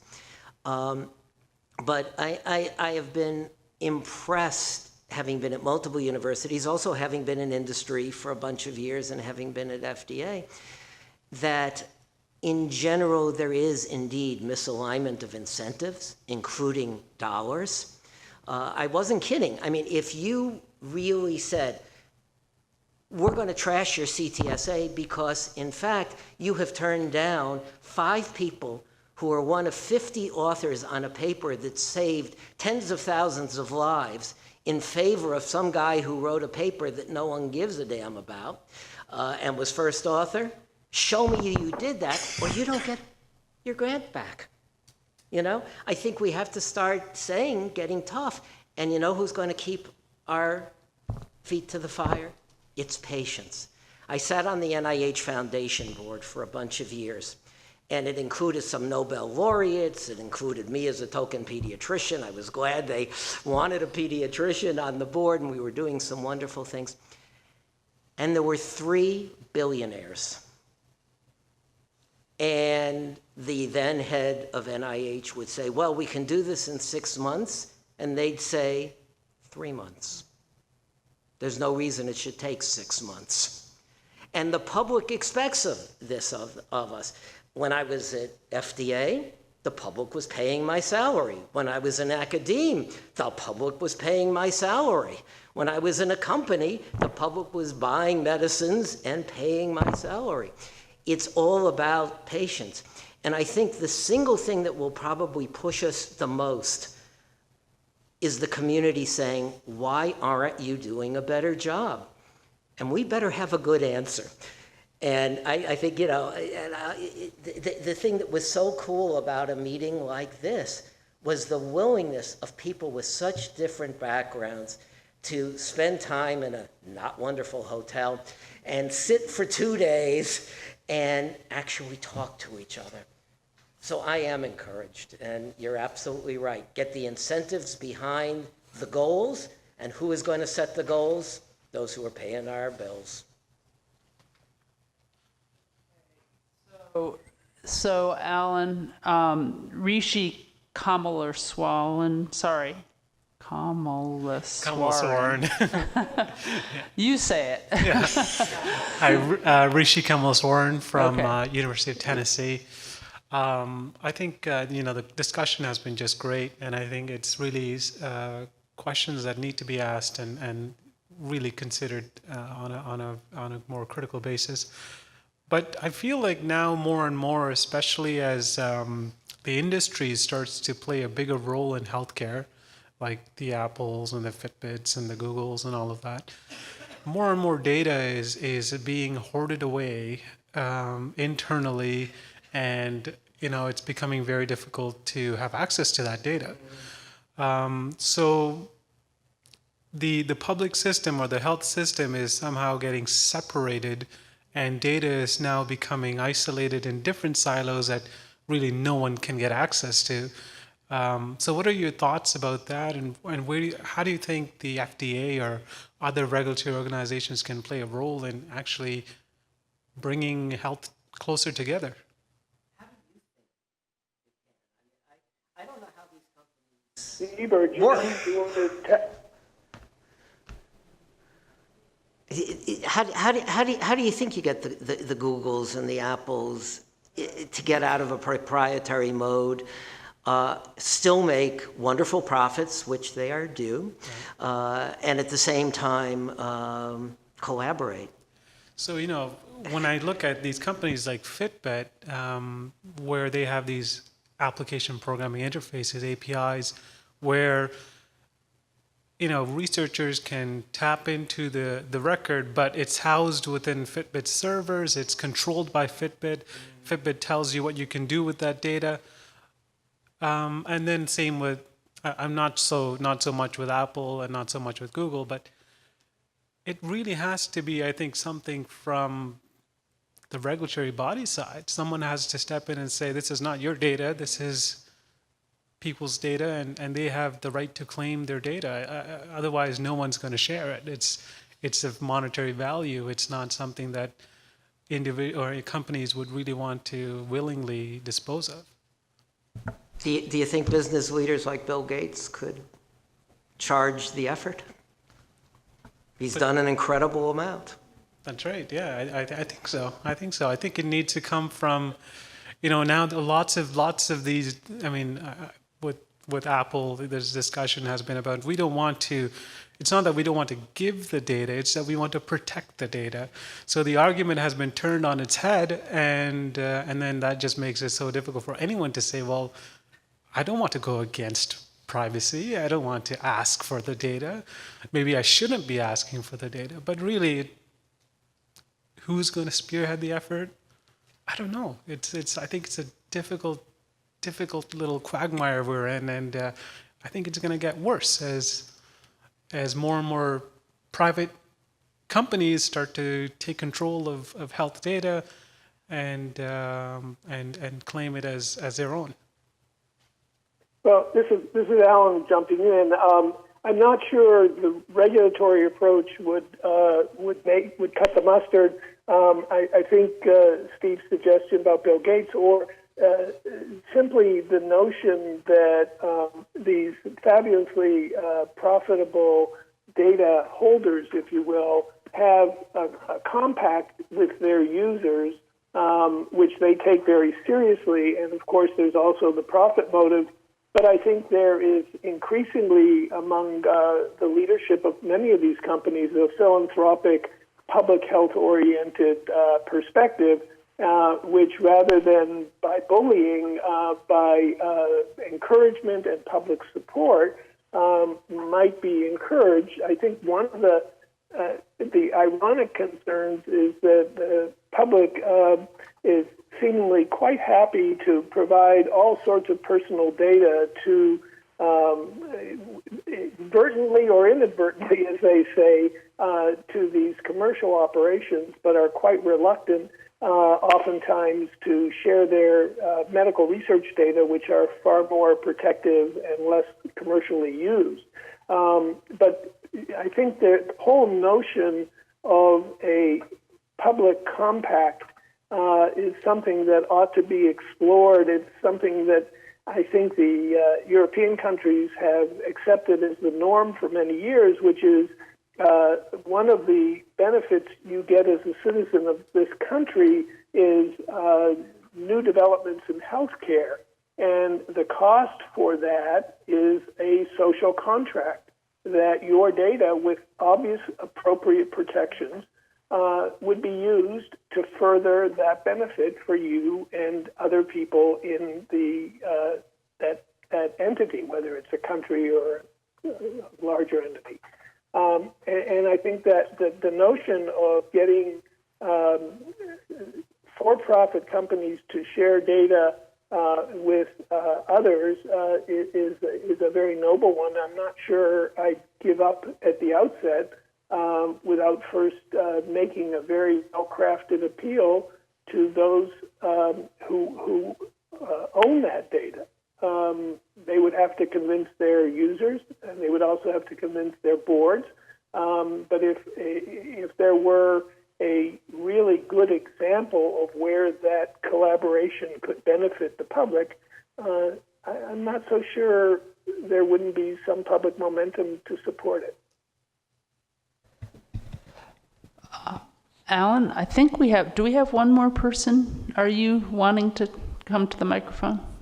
Yeah, we have one. I think we'll take one more question or comment, and then we're going to go to Dr. Bill Cooper, who's going to summarize the 2 days for us. We could do a break, or we could just go straight into the final talk after this comment, and maybe you can be thinking about that, and I'll ask you in a minute. Hi, Jessica Brescher. I'm part of Regulatory Affairs at Pacira Pharmaceuticals. I'm wondering, from your perspective, where you might see industry and the pharmaceutical companies being part of big data. I know the reason I'm here is trying to fulfill our PREA requirements. We're having a devil of a time designing pediatric trials. They are very different as far as the indication and everything for the children and ethical considerations. So we're looking to partner with these large data companies that charge master data and things like that to start looking at efficacy and safety data. I was just wondering, on that list of people who should be involved, where do you see pharmaceuticals? No, I think it's very real. When I was the industry negotiator for BPCA way back when, and we never thought it would happen. Remember, it was a 5-year experiment. You can get farm subsidies for not planting crops forever, but to benefit kids, we got a 5-year experiment. But what was wonderful about it is that it indeed worked, and the cynics were proven wrong. Industry came to the table. They studied drugs. All of us, academia, regulators, industry, didn't really know quite how to do it even. Right? But I think one of the lessons that I've learned, that I think that expanded data sources, whether you consider it big data, whether you consider it registries, whatever, all of us want an increase in confidence that medicines are performing as we hope they do, to increase benefit and to decrease risk. And in children, obviously, that's the case. And we recognize, it's very easy on the regulatory side to just keep asking for more and more studies. But often that can't be done. And sometimes the studies simply can't be done because there are not enough patients available. Or because the real questions that we want to ask are longer term. And I think between industry and FDA and academia, working together in partnerships, trying to figure out how to take advantage of all the new technologies that exist for new data, so that, in fact, you have the confidence when the drug is approved, it's not going to get lost. We're not going to be dependent on not very well filled out 3,500 forms anymore, because my dream of a 3,500 button just seems to be going nowhere. But the idea that you can continue to capture information to support the public health mandates of the agency, to make sure that the reviewer knows that the company is serious about post-market commitments. You know how many post-market commitments vanish into thin air. And that there's actually tools and methods available that both FDA could suggest to a company in a meeting, or that the company could suggest to FDA at a meeting, that increases people's confidence in moving the process forward without the kinds of delays that are easy to ask for, but often delays don't help kids. Sometimes those medicines really, truly need to be out there. So it's another piece of the puzzle. And from the regulatory science point of view, I think people who work in regulatory within companies need to be really, really conversant in everything that can be done, bring in the right kinds of expertise to the company to advise, engage in dialogue. The one thing I learned while I was at FDA, which was a joy, was the continuous emphasis on talk early, talk often. Get it right. The FDA doesn't want to get bad data that they can't work on. They don't want to turn down good drugs, and they want to be sure that bad drugs don't make it out there, all for the right reason. And this is part of the puzzle, and I think could really help. Thank you, everyone. This has been a great session. Thank you, Dr. Mitchell. It's great to have you on the phone and to have seen your slides and have your leadership in the discussion. I think, does everybody put up your hands if you want to just go straight forward to the next talk? Yeah, okay, so we'll do that.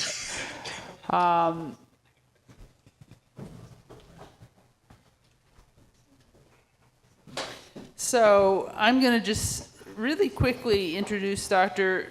William Cooper, who is the Cornelius Professor and Vice Chair for Faculty Affairs, Department of Pediatrics, and Professor of Health Policy, Vanderbilt University. He is a pediatrician and a pharmacoepidemiologist with considerable experience, and he's done us the favor of putting together the information from the last 2 days. And he's going to give us his summary of what has transpired. This will be very helpful for us going forward. So, Dr. Cooper. All right, at various points during our time together, we're going to actually ask you to get out your phones. So we wanted you to pay attention and behave. What we're going to get you to do is if you'll go to menti.com. Does everyone have wireless? If you have a phone, you can put it on your phone. If you have your laptop, you can go to menti.com. If you've logged into the wireless here, and I believe that the folks who are on the webinar will be able to access this information as well. So if you're on the webinar, you can go to menti.com. That includes you, Alan Mitchell. So when you've got the up to menti.com, enter the code 331385. And what should happen is that when you go to that space, you should see a prompt that says, big data and pediatric safety, what word comes to mind? Everybody sort of seeing that yet? Okay. What you want to do is enter, we're going to create collectively, for this one, we're going to have 2 or 3 times during the talk where we're going to get your input into what's on your mind. But we've been talking about big data. We all bring different perspectives to the conversation. So we've been talking about big data for the past couple of days. Curious to see what you think of when you think of big data. I bet it would have been probably a lot different when we started yesterday, but still an opportunity. So we'll watch for a few minutes to let this populate, and then we'll come to that point in the talk. And so those questions will come together as we work together. So let's take a couple of minutes to get rolling, and then we'll get rolling on the talk and then use this as we go through. At various points during the session, we'll have the chance to ask a couple of other questions, including your priorities on what you think the next step should be. So already interesting findings here to sort of see what happens. As you know from word clouds, the larger the word, the more important it is, or the more frequently it happens.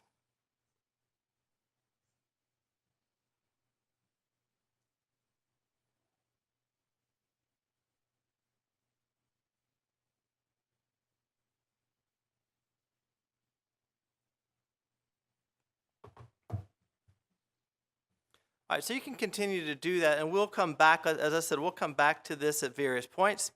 But let's sort of start talking then about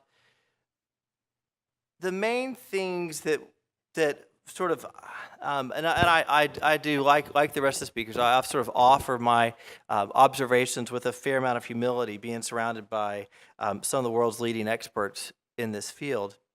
But I have no I'm a pediatrician, and so I have no financial interests or real income to disclose. So in sort of thinking through this, one of our early talks yesterday, this notion of a clinician and a patient, this was really real to me. So I practiced in the primary care practice at Vanderbilt, and I had a patient who came in. It was getting ready for school, so it was in early August. There's a 12-year-old young man who came in with his mother, had some significant mental health problems, including aggressive behavior that had led to him being at risk to be expelled from school. So a mental health provider in the community had placed him on an antipsychotic, and the mother came in and said, I just really worry about this medicine. We have diabetes in my family, and I'm not really sure what to do. I can't have him missing school because I'll lose my job, but I'm struggling with those questions. And so in that setting, obviously as a pediatrician and a pharmacoepidemiologist, I could draw and interpret some of the data. But what I'm struck by in the past couple of days is that it just comes at us so much. All these sources of big data, the patient-reported outcomes we're talking about, the other sources of data come at us. And so this context, and Allison mentioned nicely yesterday, the concept of, 10 minutes with a patient as a clinician, really trying to make some of these decisions and provide information that's accessible and available to our families really places a fair amount of pressure on our clinicians. But as those individuals with an interest in this concept of drug safety in pediatrics, I think it's incumbent on us to figure out how to make this work. During the time this afternoon and wrapping up this our conversation, we're going to talk a little bit about the key context or the key concepts that we heard emerge. A lot of this will be stemming particularly from the really rich discussions from the panel discussions, including the last discussions. I was over adding a couple of really key things that came up from Stephen. Your comments I think were really particularly helpful as we began to framework that, and as well as yours, Alan. We're going to talk then about some examples of innovative approaches that have emerged over these past couple of days. Clearly, one of the themes that came through was the importance of partnership. We're going to talk about where our conversations went with that, as well as challenges and caveats, and then begin to think about what the future state might look like. So let's go to our building word cloud to see what we've learned so far. Wow. Pretty complex, huh? So what do you see? Some of the bigger words that come from our conversation here. Complex, one of the biggest words shows up. Safety is another one. Collaboration, those are three words I see. Unstructured, difficult, fear, side effects, fragmented, other things that for some of us bring the ideas of challenges. Verification, effect change, technical, overwhelming, urgent need, hurdles. So you see from this, and this can continue to grow as you think about other ideas as this conversation goes on. But we'll certainly share this in the slides that are posted, as well as with you, Ann, and others at the FDA, to begin to understand. We've been thinking about big data for the past couple of days, and look how many different ways we think about it. And we've been unified in purpose.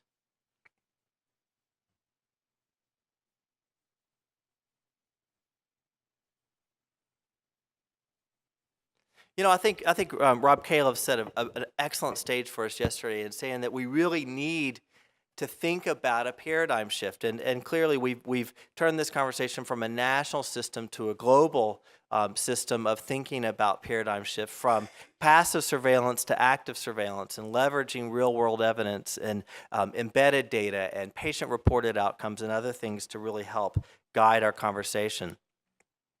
I think it is useful to have a framing context, and Dr. Goldman's framing of the questions around infectious diseases, around the volume, veracity, variety, and velocity of data, as well as what Jeff Brown talked with us about yesterday, really highlight that within the subset of our interests in pediatric drug safety from these large data, there are some very specific examples.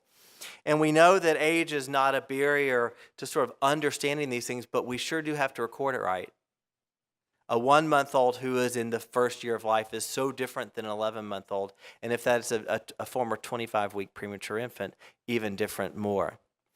Understanding the volume of data, the veracity of data. We talked a lot about validation. We'll talk more about that. Understanding that the unique patterns of care, and if we think about these global partnerships that we've been throwing around over the past couple of days, knowing then that in the UK, someone gets their medicine in a completely different way than they will here in the States, particularly if they go to Walgreens. as a part of their care, and it's going to be different than the care they receive in the Netherlands. And so understanding that and being able to accomplish and understand that, as well as some of the regulatory constraints and those kind of things, and the variety of data that come through. Some of the sort of the organizing themes that emerged in the conversation, and as we've had conversations today, is to think about both the types of questions that the big data can have in terms of helping us think through pediatric drug safety, as well as the types of information. And when you distill it down, as a pharmacoepidemiologist, I think all the time about sort of what's my exposure, what's my outcome, what is my study design, what confounders do I need to collect to understand the difference. And Alan Mitchell's talk just a few minutes ago, a really great example of two extremes of where confounders can be important. Genomics and proteomics and other things begin to be other parts of information sources that Allison nicely highlighted for us yesterday. And exposure really depends on the data source, how you're going to measure that, and understanding the completeness of the data as well as the outcome. Also, as you think then about the things that Patrick was telling us about in terms of the types of information that we might use to answer questions in pediatric drug safety, is clinical characterization, understanding use patterns, often relatively straightforward as early parts of partnerships, but also then understanding population level estimates of risk. And as the mother of my patient 3 weeks ago wanted to know, what's my child's risk? And how do I balance that against the very real risk that he could be expelled from school, and thinking about other alternative approaches that may be taken. When we think about another key concept that we've sort of has begun to emerge is what need for certainty do we have? And this concept of fit for purpose. So if we're thinking about a really important adverse risk that emerges, and there's a potential to restrict use, our need for certainty may differ than signal that we're using to decide that there's efficacy and expanding indications to children, so that there would be more exposures. And so even within the regulatory framework, we also need to think about what that purpose is, and thinking how we might understand what that need for certainty is. We also talked about several areas of opportunity, the really nice things that the Sentinel's doing in partnership with FDA on patient-reported outcomes with phone apps and pregnancy, other survey information, as well as, and we'll talk later on a little bit more about sort of the understanding inference, statistical inference, learning from the really completely fascinating things that our colleagues in machine learning and AI have shared with us, and how we talk across those different platforms.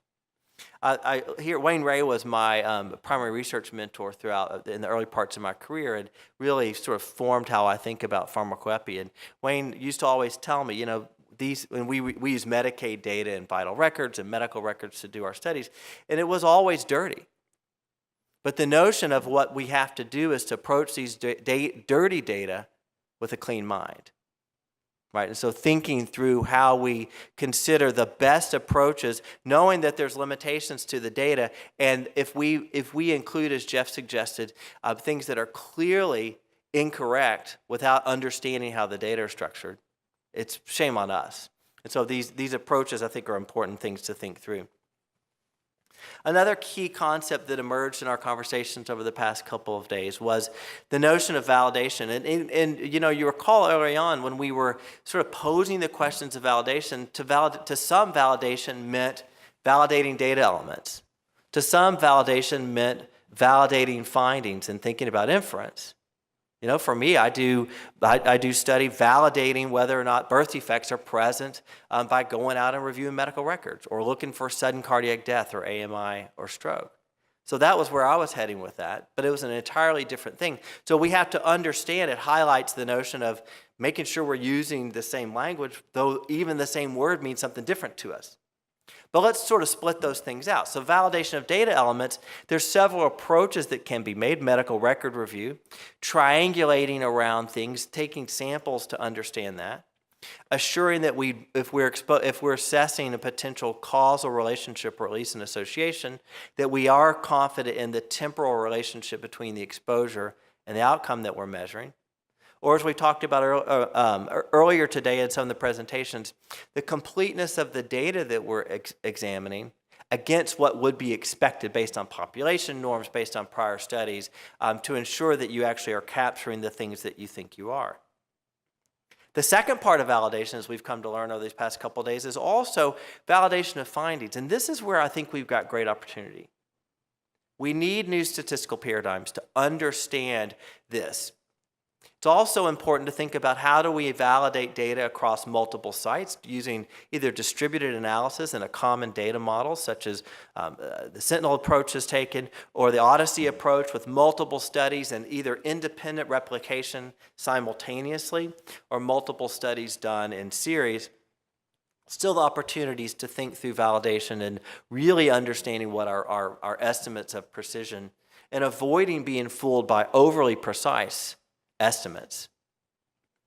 Finally, the lessons we could learn from the machine learning community on internal and external validation, and the really great conversation that Finale provided for us earlier today on sort of this concept of explanation and the role that plays in that world.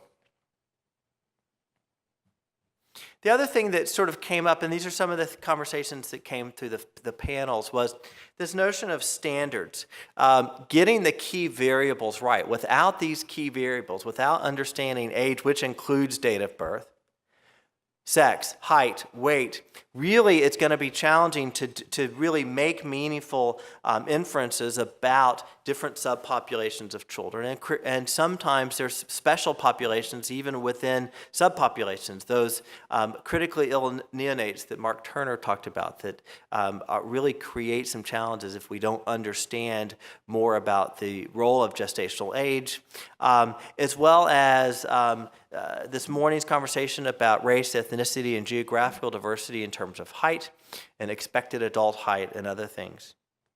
But a really nice conversation this afternoon from Dr. Goldman and others on sort of that also, there's also developmental factors that are sort of an underlying, underpinning context issue for us, that lab values change over time, sort of normal lab values. So if we're measuring drug-associated liver injury, we really need to understand, well, what is the age of the child we're dealing with, as well as understanding that not only does the lab values change, there's variability in drug processing.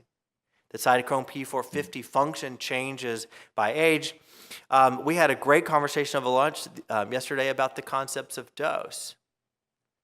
You know, we often, many pediatric drugs, we dose by weight.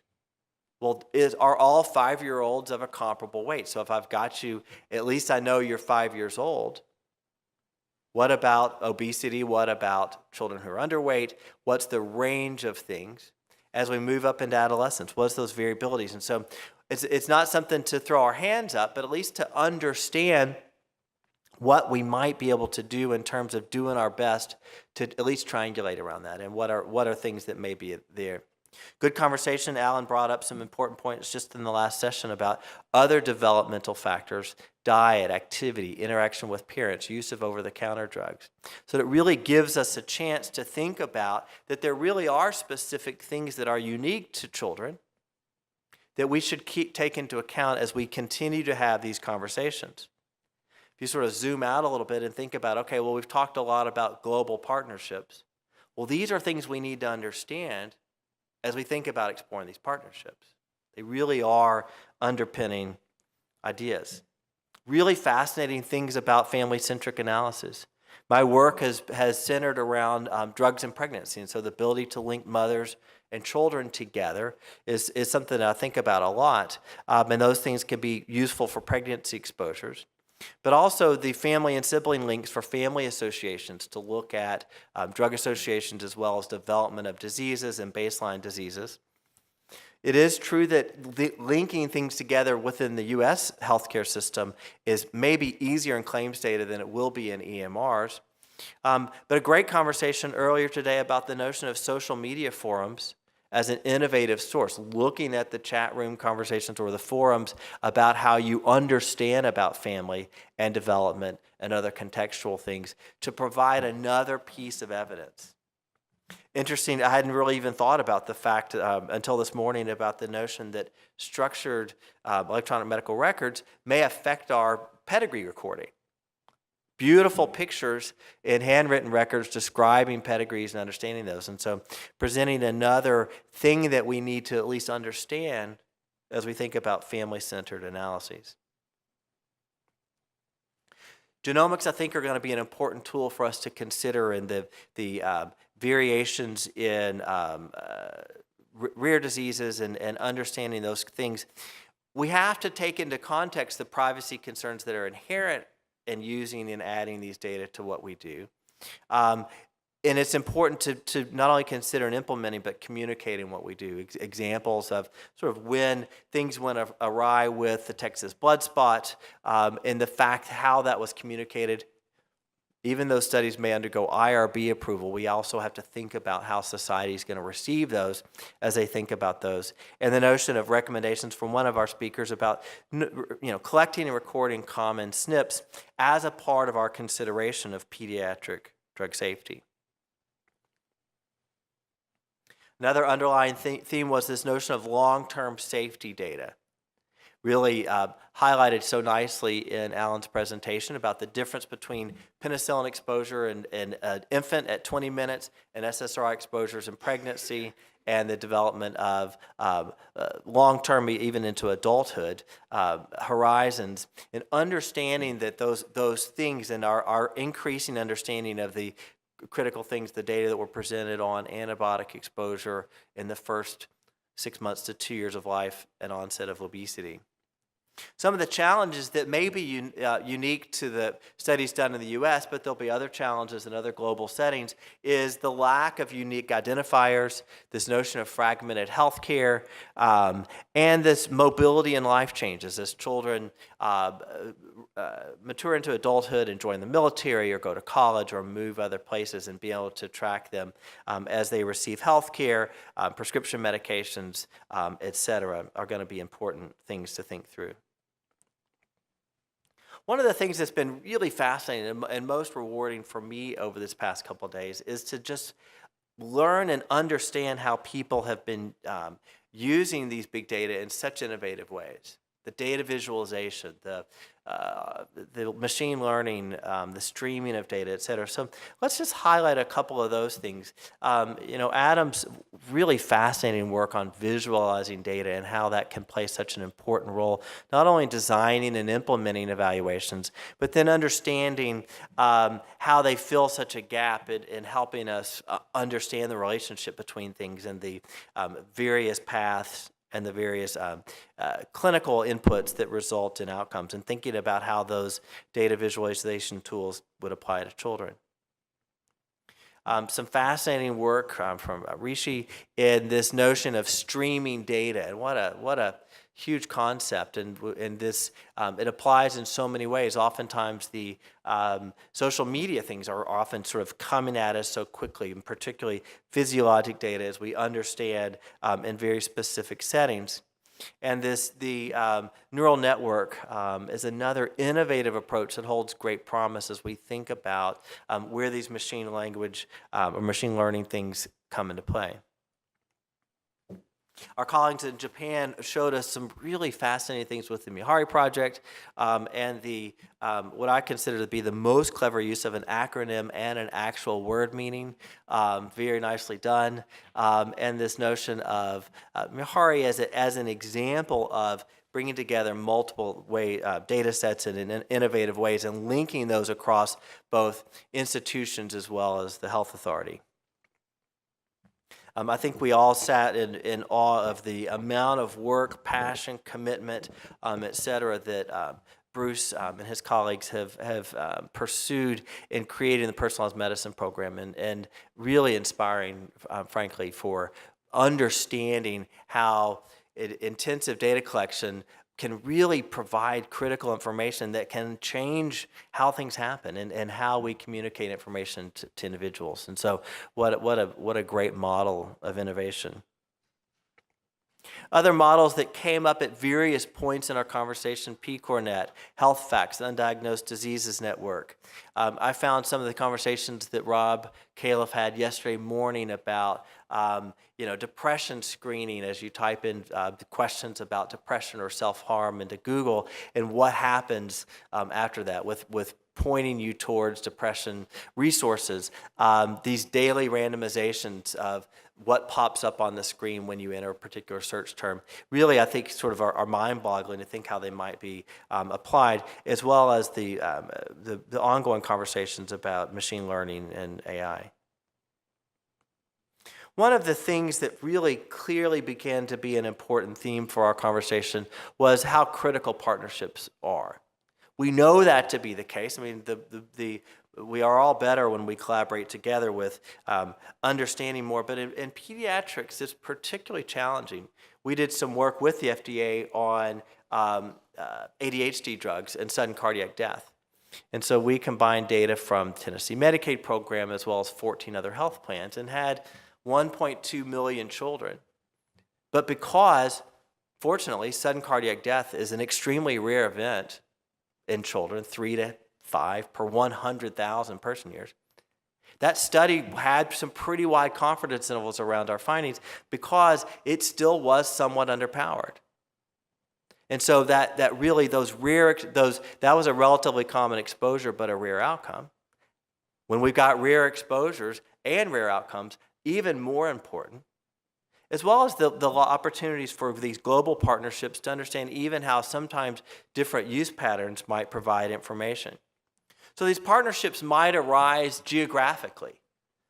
Global partnerships with our colleagues in Europe or Japan or other places around the world, in the Netherlands, et cetera. But also partnerships across discipline. And Finale extended an invitation for us. What's it called? MUDMEC? MedMuck? There you go. Sorry to muck that up. Anyway, but this notion of people in that community who really want to be a part of conversations there. But we also, jargon is going to be a key challenge for us to face. I think if we counted up the number of acronyms that we each included in our talks, it would create a fully robust data set that would lend itself to some AI solutions. And I was reminded not too long ago, I was having dinner with colleagues from 2 or 3 different countries who have interest in drug safety. And in the middle of the conversation, one of my colleagues brought up the point and said, well, when you think about this in an EMR, I knew exactly what that meant. But a colleague from a different country who spoke a different language it took a little while for EMR to translate into the letters, then to what the heck that could have meant, to what that meant in their language. And so that delay was really obvious, and it reminded me, EMR is something that we talk about all the time. We're about to go live with Epic at my institution on November 1st. I talk about EMRs on an hourly basis. But it happens to be that we need to be thoughtful about how we use all these acronyms and all these things that are shorthand, but can also be somewhat exclusionary to true collaboration as people understand what the heck it is we're saying. So that is not only sort of across geographic language and the languages we speak, it's also the alphabet soup that can come from discipline-specific things. I bet our AI colleagues could outstrip us in talking about things that we have no idea what they're saying. And we could probably do the same thing around those kind of things. And to what end is that? But even with some interesting sort of thoughts about the notion that when you're looking at records and looking at what it means, if a surgeon says the word chaplain and a pediatrician says the word chaplain, it means 2 entirely potentially different things. So being mindful of all those things around language and how we communicate to each other, I believe is going to be a fundamental part of making sure we establish these partnerships thoughtfully. Yesterday, we talked in the panel about what are the types of questions that these global partnerships might best explore. And the panel discussed the fact that starting off with descriptive studies to understand patterns of use and whether different interventions, such as policy interventions or recommendations, had an effect. adding more complex studies of safety, considering questions of effectiveness, and then moving on to more complex questions. But recognizing again that the healthcare delivery and access to medications may differ across our partner sites. Even the clinical definitions, Mark Turner described the notion of what a live birth means is different in many different countries, and that would affect our estimates of infant mortality and neonatal mortality. What is a neonate in terms of gestational corrected age? In the conversation, in the panels, we talked about, well, what are some of the steps that we need to have to pursue partnerships? One of the most important things that came through, and I don't think we do this enough, is engaging children, their families, and clinicians to understand what's important to them. What are these questions that are going to be important? Creating strategic collaborations, carefully designing with the right exposure outcomes and confounders, considering how we structure the data to meet ethical and regulatory requirements, but then also thinking about sustainability. Good conversation at dinner last night about this notion of sustainability, that depending on the place in which you do your work, that if the government is established not as a sort of a overarching central authority, but is intended to provide seed money, the EU, you get 5 years of funding to get something done and off the ground, and then that's gone. And this notion of things that need to be self-sustaining. How do we build sustainability into the partnerships? Bruce described nicely struggles in getting people that are things that clearly make sense from both a financial as well as a clinical and a societal perspective. Really helping to make those arguments, and sometimes that we aren't as good at getting those points across. Some of the really nice innovations that were highlighted over the past couple of days, particularly with some of the talks, were the fascinating work of Sentinel and watching the innovative things that they're doing with this mobile app, but also all of the work of Sentinel and the close ties between Sentinel and FDA. The Odyssey journey, this notion of an open source collaboration, I found to be particularly fascinating in this notion of how giving people the chance to participate in this at sites and putting their data in and making determinations as things progress about how to interpret those through that context. The Global Research in Pediatrics Network of Excellence, fascinating things around sort of understanding for the first time about what drugs are used and the notion of different effects of propensity scores, and those things have made some important contributions to understanding of drug safety. The PMDA, the Pediatric Drugs Working Group, is a really great model of sort of international collaborations, internal communications, putting analyses together to help support work across multiple platforms.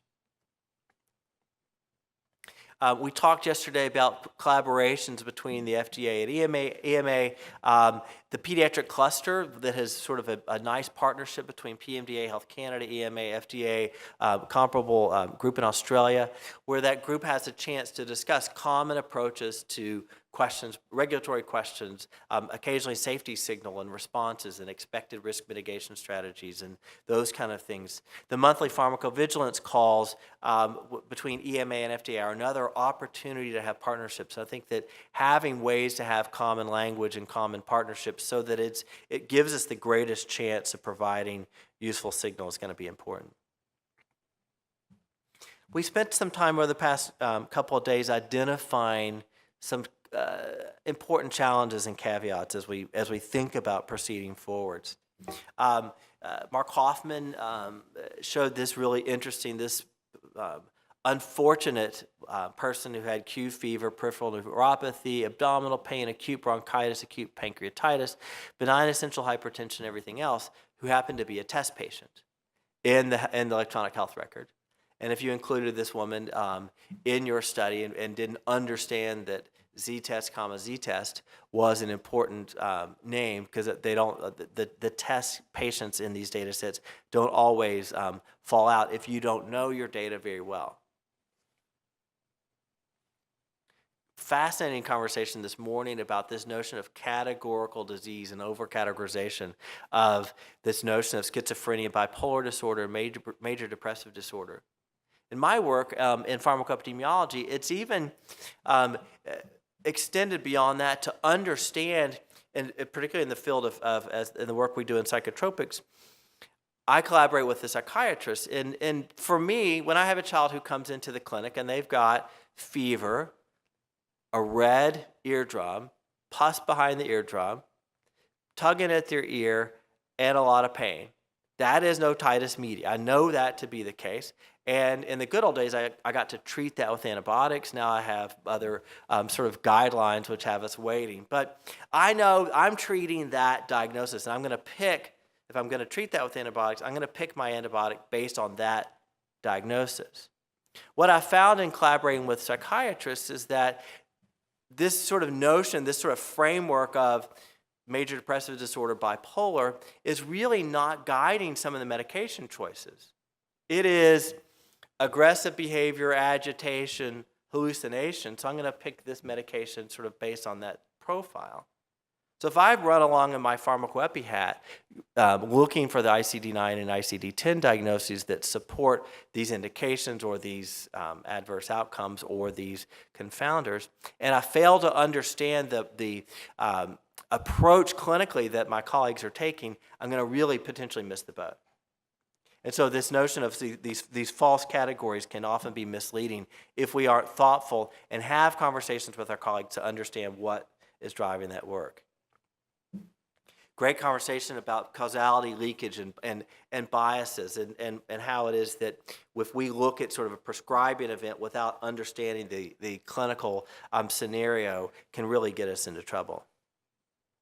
Just a few minutes ago, we talked about this notion of the difference between short time frames, longer time frames, and the importance of confounding. So some of the key concepts that come across as we think about these challenges also include some of the limitations in phenotypes. One of the panel discussants talked about that, that you're only as good as the clinical diagnosis. So even though there may be a diagnosis of Stevens-Johnson syndrome, that ability to make that diagnosis, whether or not it's documented in the record, is a challenge. But also the diagnosis of understanding that even when that consistent clinical diagnosis might be made for other conditions, there may be data limitations in getting that recorded and getting that carried through. Really paying careful attention to definitions, and then looking in our phenotype characterizations, the promise of patient-reported outcomes as we begin to get other data in, I think will be an important future step for us. Also, understanding the heterogeneity in pediatric drug response is another challenge. Looking at opportunities to leverage different use patterns as well as dosage globally, and then considering the heterogeneity inherent in some of the pharmacogenomic information that is emerging. Let's go back. If you'll get your phone back out. Our word cloud's been building nicely during this time. But what we want you to do now is just take a quick second. This question should be showing up on your phone or mobile device. Do you see the question, what barriers do you see in using big data? Everybody got that same question up?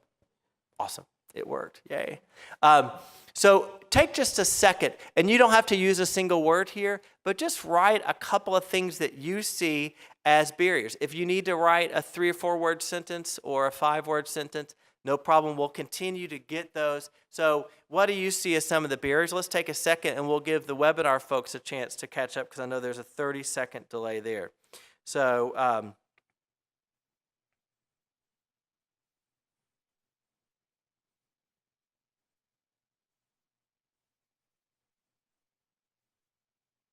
and you can enter multiple responses if you'd like.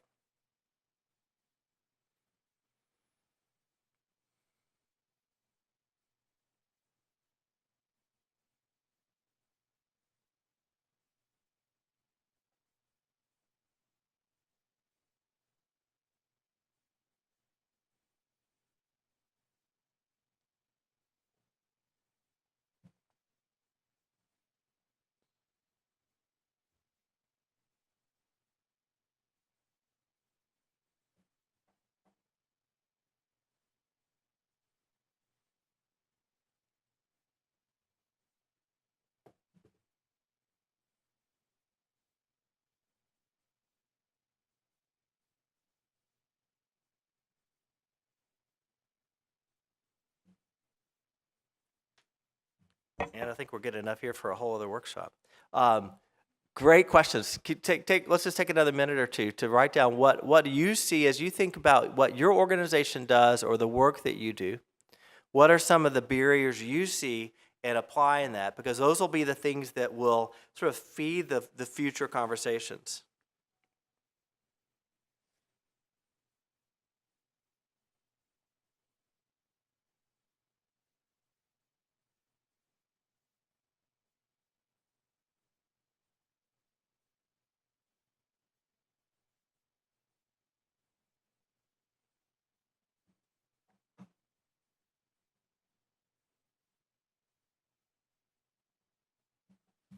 What's really nice about this is that we're also getting some responses from webinar participants. So it's really nice to see that this really represents some shared thinking on these issues. So keep those responses coming in. We'll keep that open as we begin to have the conversation.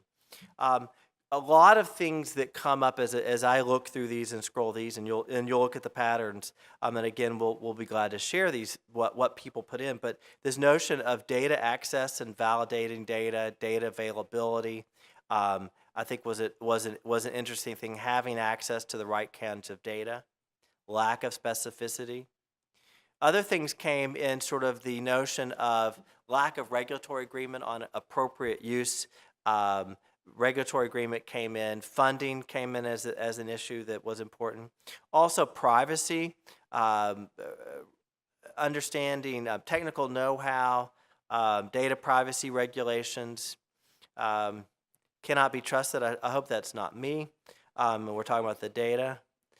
Regulatory structure, the networks aren't all there, lack of familiarity with these data sources and how to assess them. So lots of really interesting concepts. As I said, please feel free to, as you think about other barriers, feel free to weigh in what you think are some of those important things, and we'll continue to analyze that and think through that. Did anybody else in the audience notice any sort of overarching themes as you look through these responses as they scroll by? Anything that strikes you as interesting?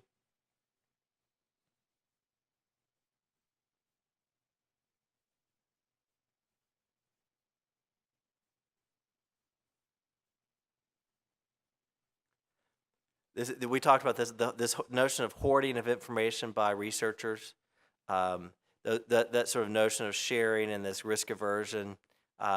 Really great. Thank you so much for again sharing your thoughts.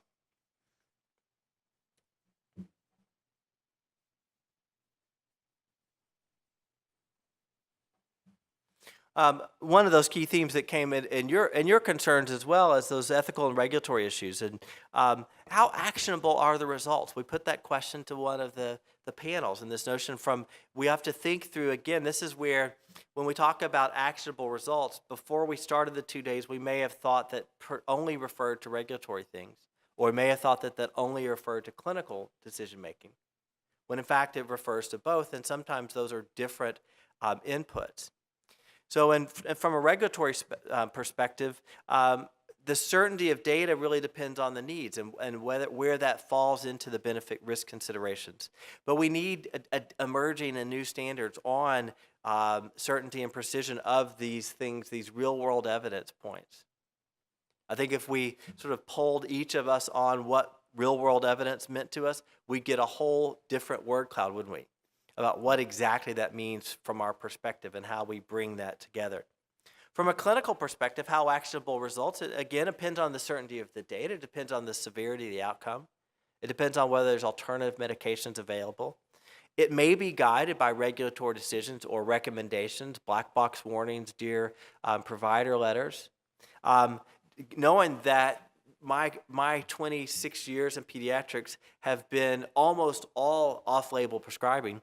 Often these things don't necessarily aren't necessarily guided by sort of the notion of regulatory. But one important thing we think about sort of actionable results, particularly from a clinical perspective, is when we had the really rich conversation about availability and accessibility. So Odyssey results are posted online, Sentinel results are posted online. How are those made available? Are they accessible? Are they in ways that our patients and families can understand them? Are they in the 10 minutes I've got with that child in that room to talk about psychotropics or antipsychotics? Are they in a form where I can understand and then be able to translate that to the family? And so it doesn't always mean that they're accessible to clinicians and patients and their families. So we want to be mindful about when we consider this notion of regulatory issues and actionable results, that we understand who we're talking about, what action is being considered, and what's the burden of evidence that would need to be brought to bear on that. So what's the future state? Where do we head with all this as we sort of wrap things up? Certainly this whole idea of omics, bringing some of these omic issues into drug safety as it pertains to children, and understand what level of evidence is going to be required. This really fascinating work from the CFTR gene, drug target, as well as others. From this afternoon's conversation, I think the frontiers that we've got ahead of us in considering the use of big data and considering pediatric drug safety include methodologies, patient-reported outcomes, other new big data, the new phrase. I think that'll be sort of the next workshop, ADEPT 5. Alan Mitchell, thanks for that. This notion of sort of what are these newer sources of big data, as well as the analytics to support the use of these large data sets and these big data to understand and support regulatory and clinical decision making. Key frontier is our collaboration, this global approach, and being able to share data and understand that there has to be a balance of data privacy, and where do the data reside? How do we use enclaves? How do we use distributed data, common data models, et cetera? And then beginning to understand the value argument, not just for funding, and that's an important piece of that for that sustainability, but the value of these data when we think about clinical and practice limitations. We live in a world, particularly if we bump up against regulatory decision making, that counts the randomized controlled trial as the gold standard. How do we understand that these approaches provide additional data that don't replace the need for those RCTs and other things, but provide value? This notion of both from a regulatory and research perspective, understanding those relevant scenarios and determining how to think through information that's relevant in a way that's going to be powerful to help us affect change. And to sort of bring things around as we think then about where this comes with our FDA host, one of the opening talks yesterday about where these pediatric drug safety, these big data questions in pediatric safety could come to play during the drug development life cycle, supporting proof of concept, informing the need, identifying trends in short and long-term product safety. Ongoing product post-marketing safety to look for unrecognized serious event reports, co-prescribing, off-label use, et cetera.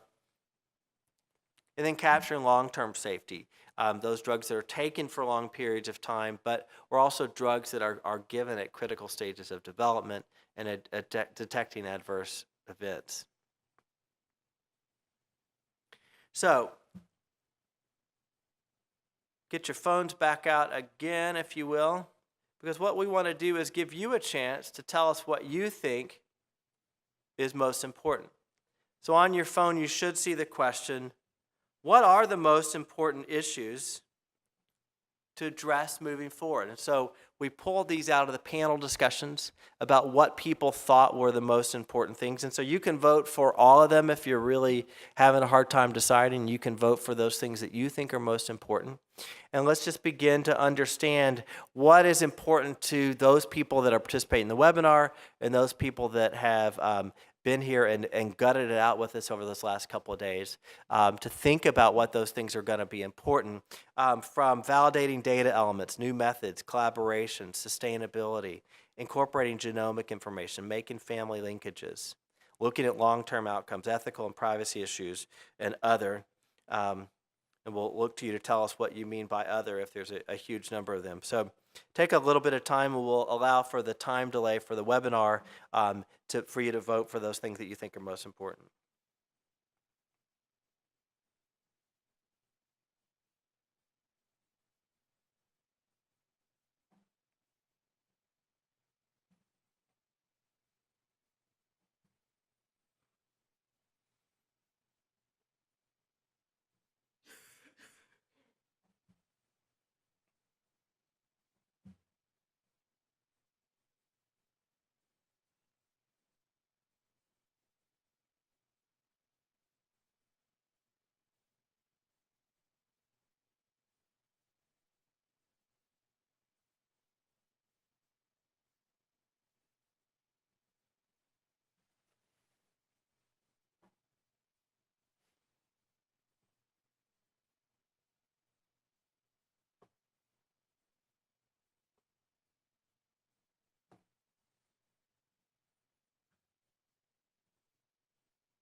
Once you voted, you'll hit submit, and that'll register your vote, so it will show up in these totals here.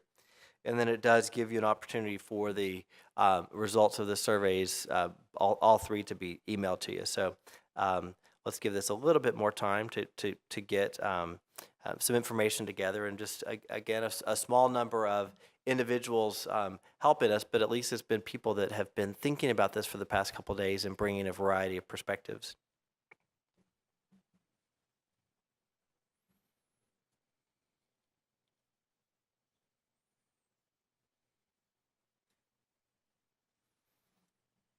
So in terms of the things that appear to be emerging as most important to those who've thought about this over the past couple of days, clear validation of data elements, understanding ethical and data privacy issues, and being able to measure long-term outcomes, as well as collaborations, I think are 4 or 5 directions that are important to consider. And as this continues to grow, like I said, we'll keep this open for a few minutes to allow those on the webinar to register their thoughts, as well as we close out this part of the conversation.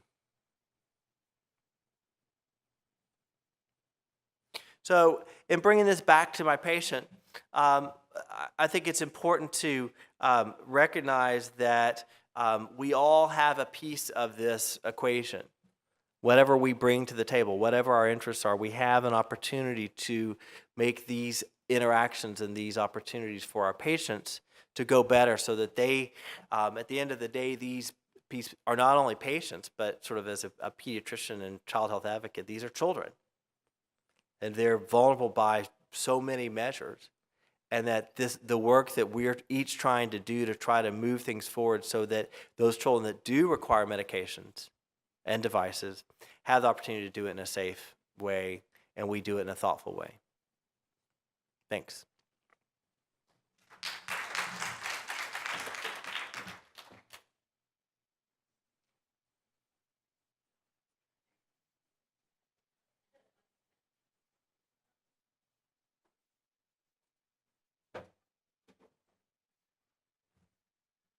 Okay, you've hung in there till the bitter end, and I appreciate it. And I want to thank all the speakers, all the panelists, but especially the audience, who's been very interactive and has given all kinds of ideas and thoughts and opinions, and I really appreciate that. We will be jointly writing a manuscript describing this workshop, and that will be for the purpose of keeping this subject alive, putting these ideas out into the public. And I would welcome any emails about that topic if you want to send me them.